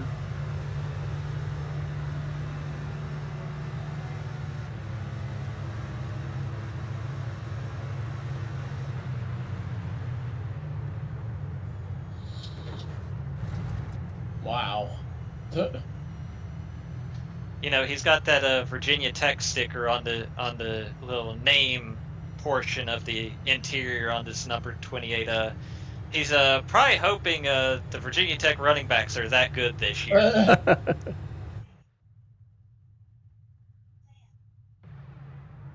I'm gutted for that 11 car. He had made a spectacular move to get to the inside.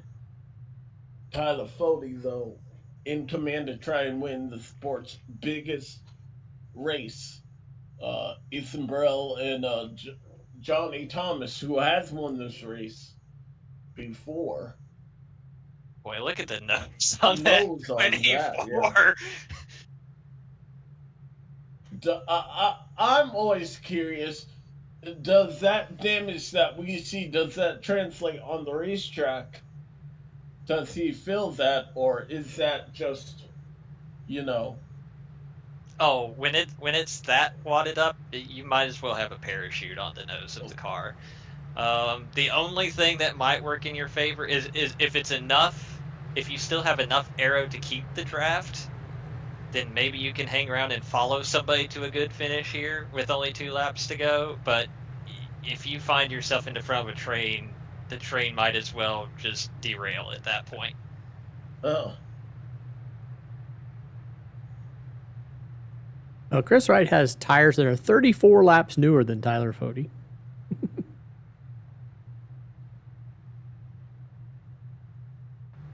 Looks like we're going to get teammates again on the outside here with Fody and Stanley.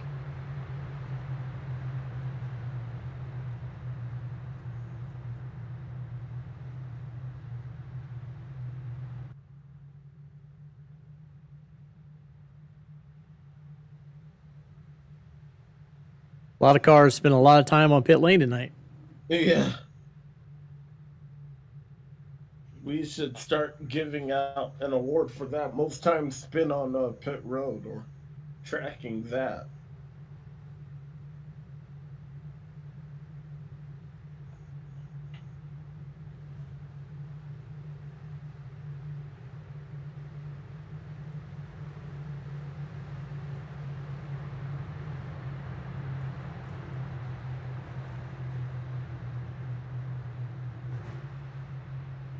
He's got a little bit of damage. Robert Hill said he has a little bit of damage. The left front is not supposed to point that direction. That's more than a little. Oh my! He's doing a nice job wheeling around the 3.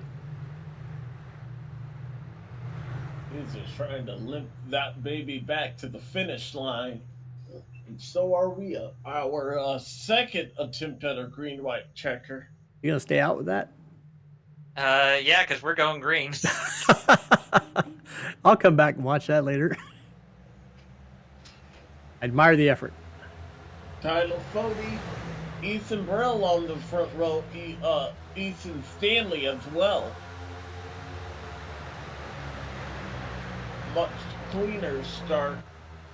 Here Tyler Fody trying to do something that he's not done before, and that is win at Daytona.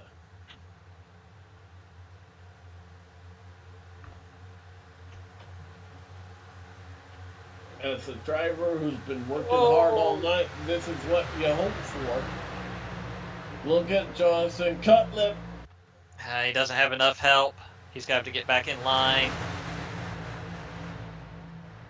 If they make it across the stripe, the next flag will end the race. And they do. Tyler Fody, 1 lap away from victory.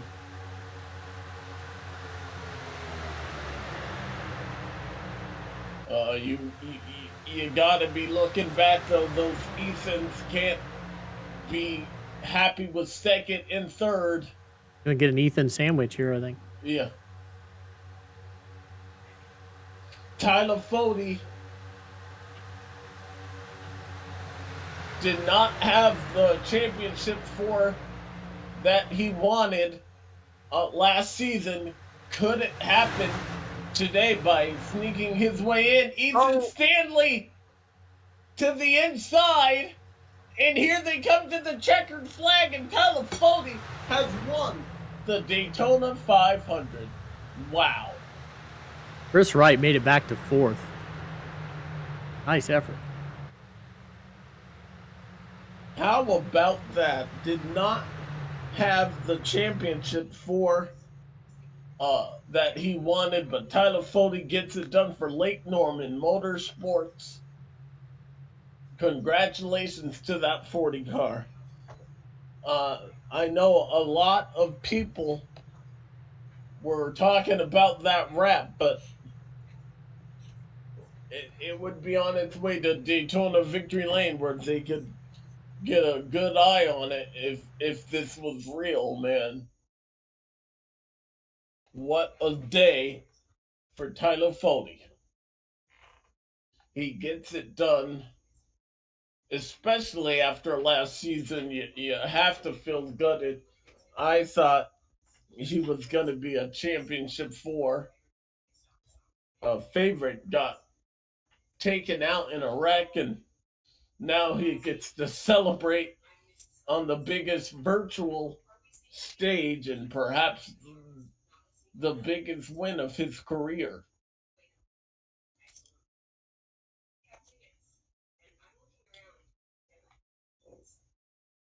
Burn it down there, man.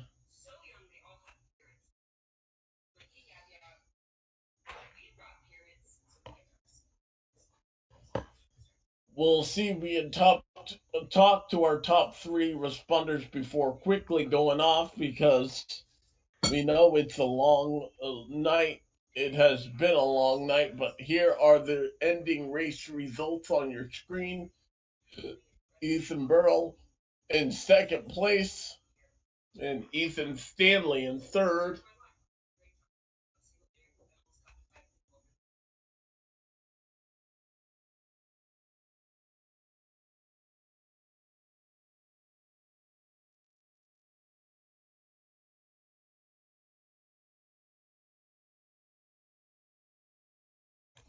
What did you guys think of that finish there, Zach? I mean, fortunately we got to race it out to the finish there. Got to see Tyler Fode come to the checkered flag. I wondered, would Ethan Stanley make the move or would he push Fode to the win and be happy with second place, being teammates over at Lake Norman Motorsports? We saw him make the move. Ethan Burrell didn't go with him. Just a great finish to this season's Daytona 500. Let's take a look at it here. I was worried when the 40 dropped down low. Here comes the 92.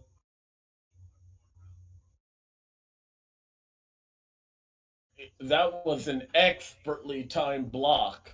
Yes, it was. Just took away the momentum of the 37 car, and see Chris Wright sneak by for fourth place. But that was an expertly timed block there. Let's see if we can bring in a second place.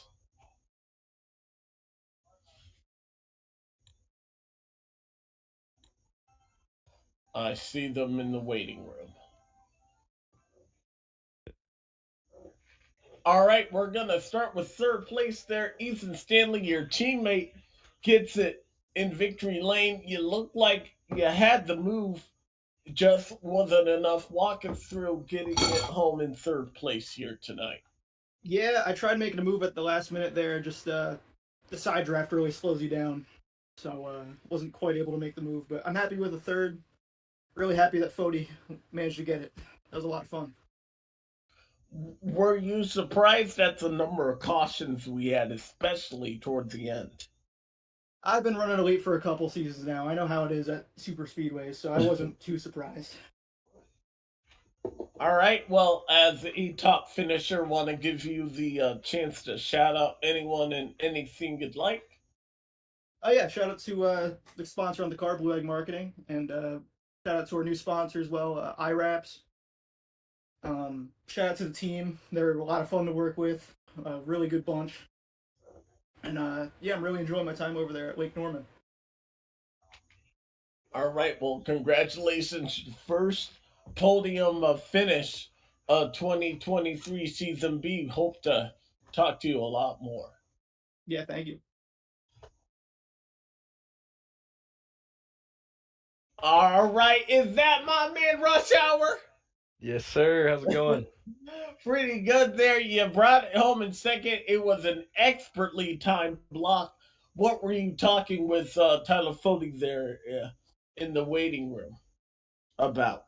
Yeah, it was a good block by him. I tried everything I could. I got through the chaos and fixed a total of I think 9.5 minutes of damage throughout the race, and I really thought my race was shot in the first half, but yeah, it's where the three of us kind of broke away there, and I knew I just had to keep pushing on them until something happened, and because the bottom it wasn't going to work, and I tried to, once Stanley dropped below Fode, I tried to shoot the middle, and Fode blocked it off, and before I could turn up to the outside of him, he threw a good block on me, so it's nothing else I could really do right there. I wanted to win so bad, but I survived somehow, so that's always a good thing.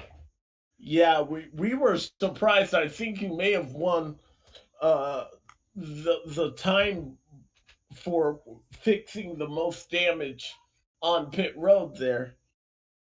Was it a crazy night behind the wheel? Oh yeah, it was.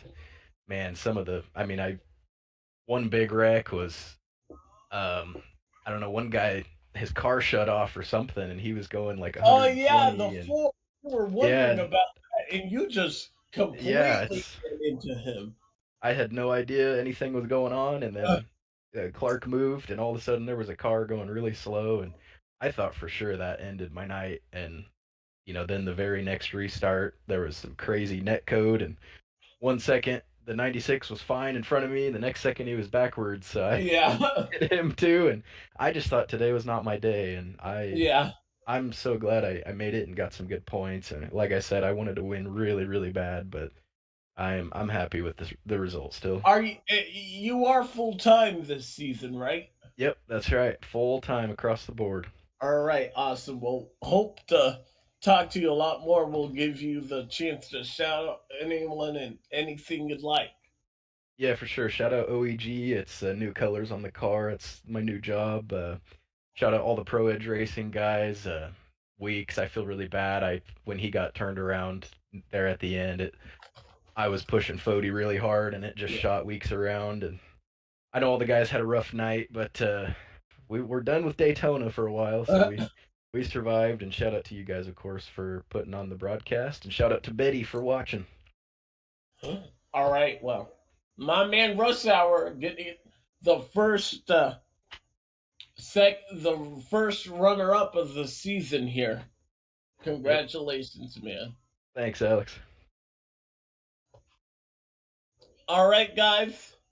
Last but not least, perhaps the most anticipated interview of all. Tyler Footy, do you have a copy? I sure do. How does Daytona 500 champion sound next to your name? Oh, two-time. Sounds even better. That's awesome. I can't believe it. We were concerned about if you would have damage on that race car, but you were able to keep your car out of trouble. You had some trouble though with your teammates there. I think at one point you sent Scott Crump, but just walk us through your night tonight. Yeah, it was. God, it was up and down. It was crazy. Everyone as a team was working really well together. We were able to kind of all stay relatively close towards the front. I did mess up on that one. We were trying to coordinate going by some guys. I locked on to Crump, and I just stayed on him too much. Kind of pushed him around, so I did feel really bad about that. We did kind of rally back. I ended up getting in a wreck. I had like 2+ minutes of damage. I thought we were going to be done there, but got it all repaired, and it seemed like there was a lot of other hurt cars out there, so it wasn't too bad. And then, yeah, just getting lucky, dodging some wrecks, and having my teammate there, Ethan Stanley, it all worked out. Well, and I apologize, I misspoke. A two-time Daytona 500 champion. That's gotta feel good, especially after last season's Championship 4 fiasco. Oh, yeah. That's all behind us now. This definitely makes up for it. All right, well, want to give you the chance to shout out anyone and anything you like as the winner of the Homeplace Beer Daytona 500. Yeah, I mean, huge shout out to every single person at Lake Norman Motorsports. Big shout out to Ethan Stanley. He played a crucial part, a huge part this whole night. Just helping me, helping the teammates out, and being there in the end to get the victory for the team there. And he got third, so huge shout out to him.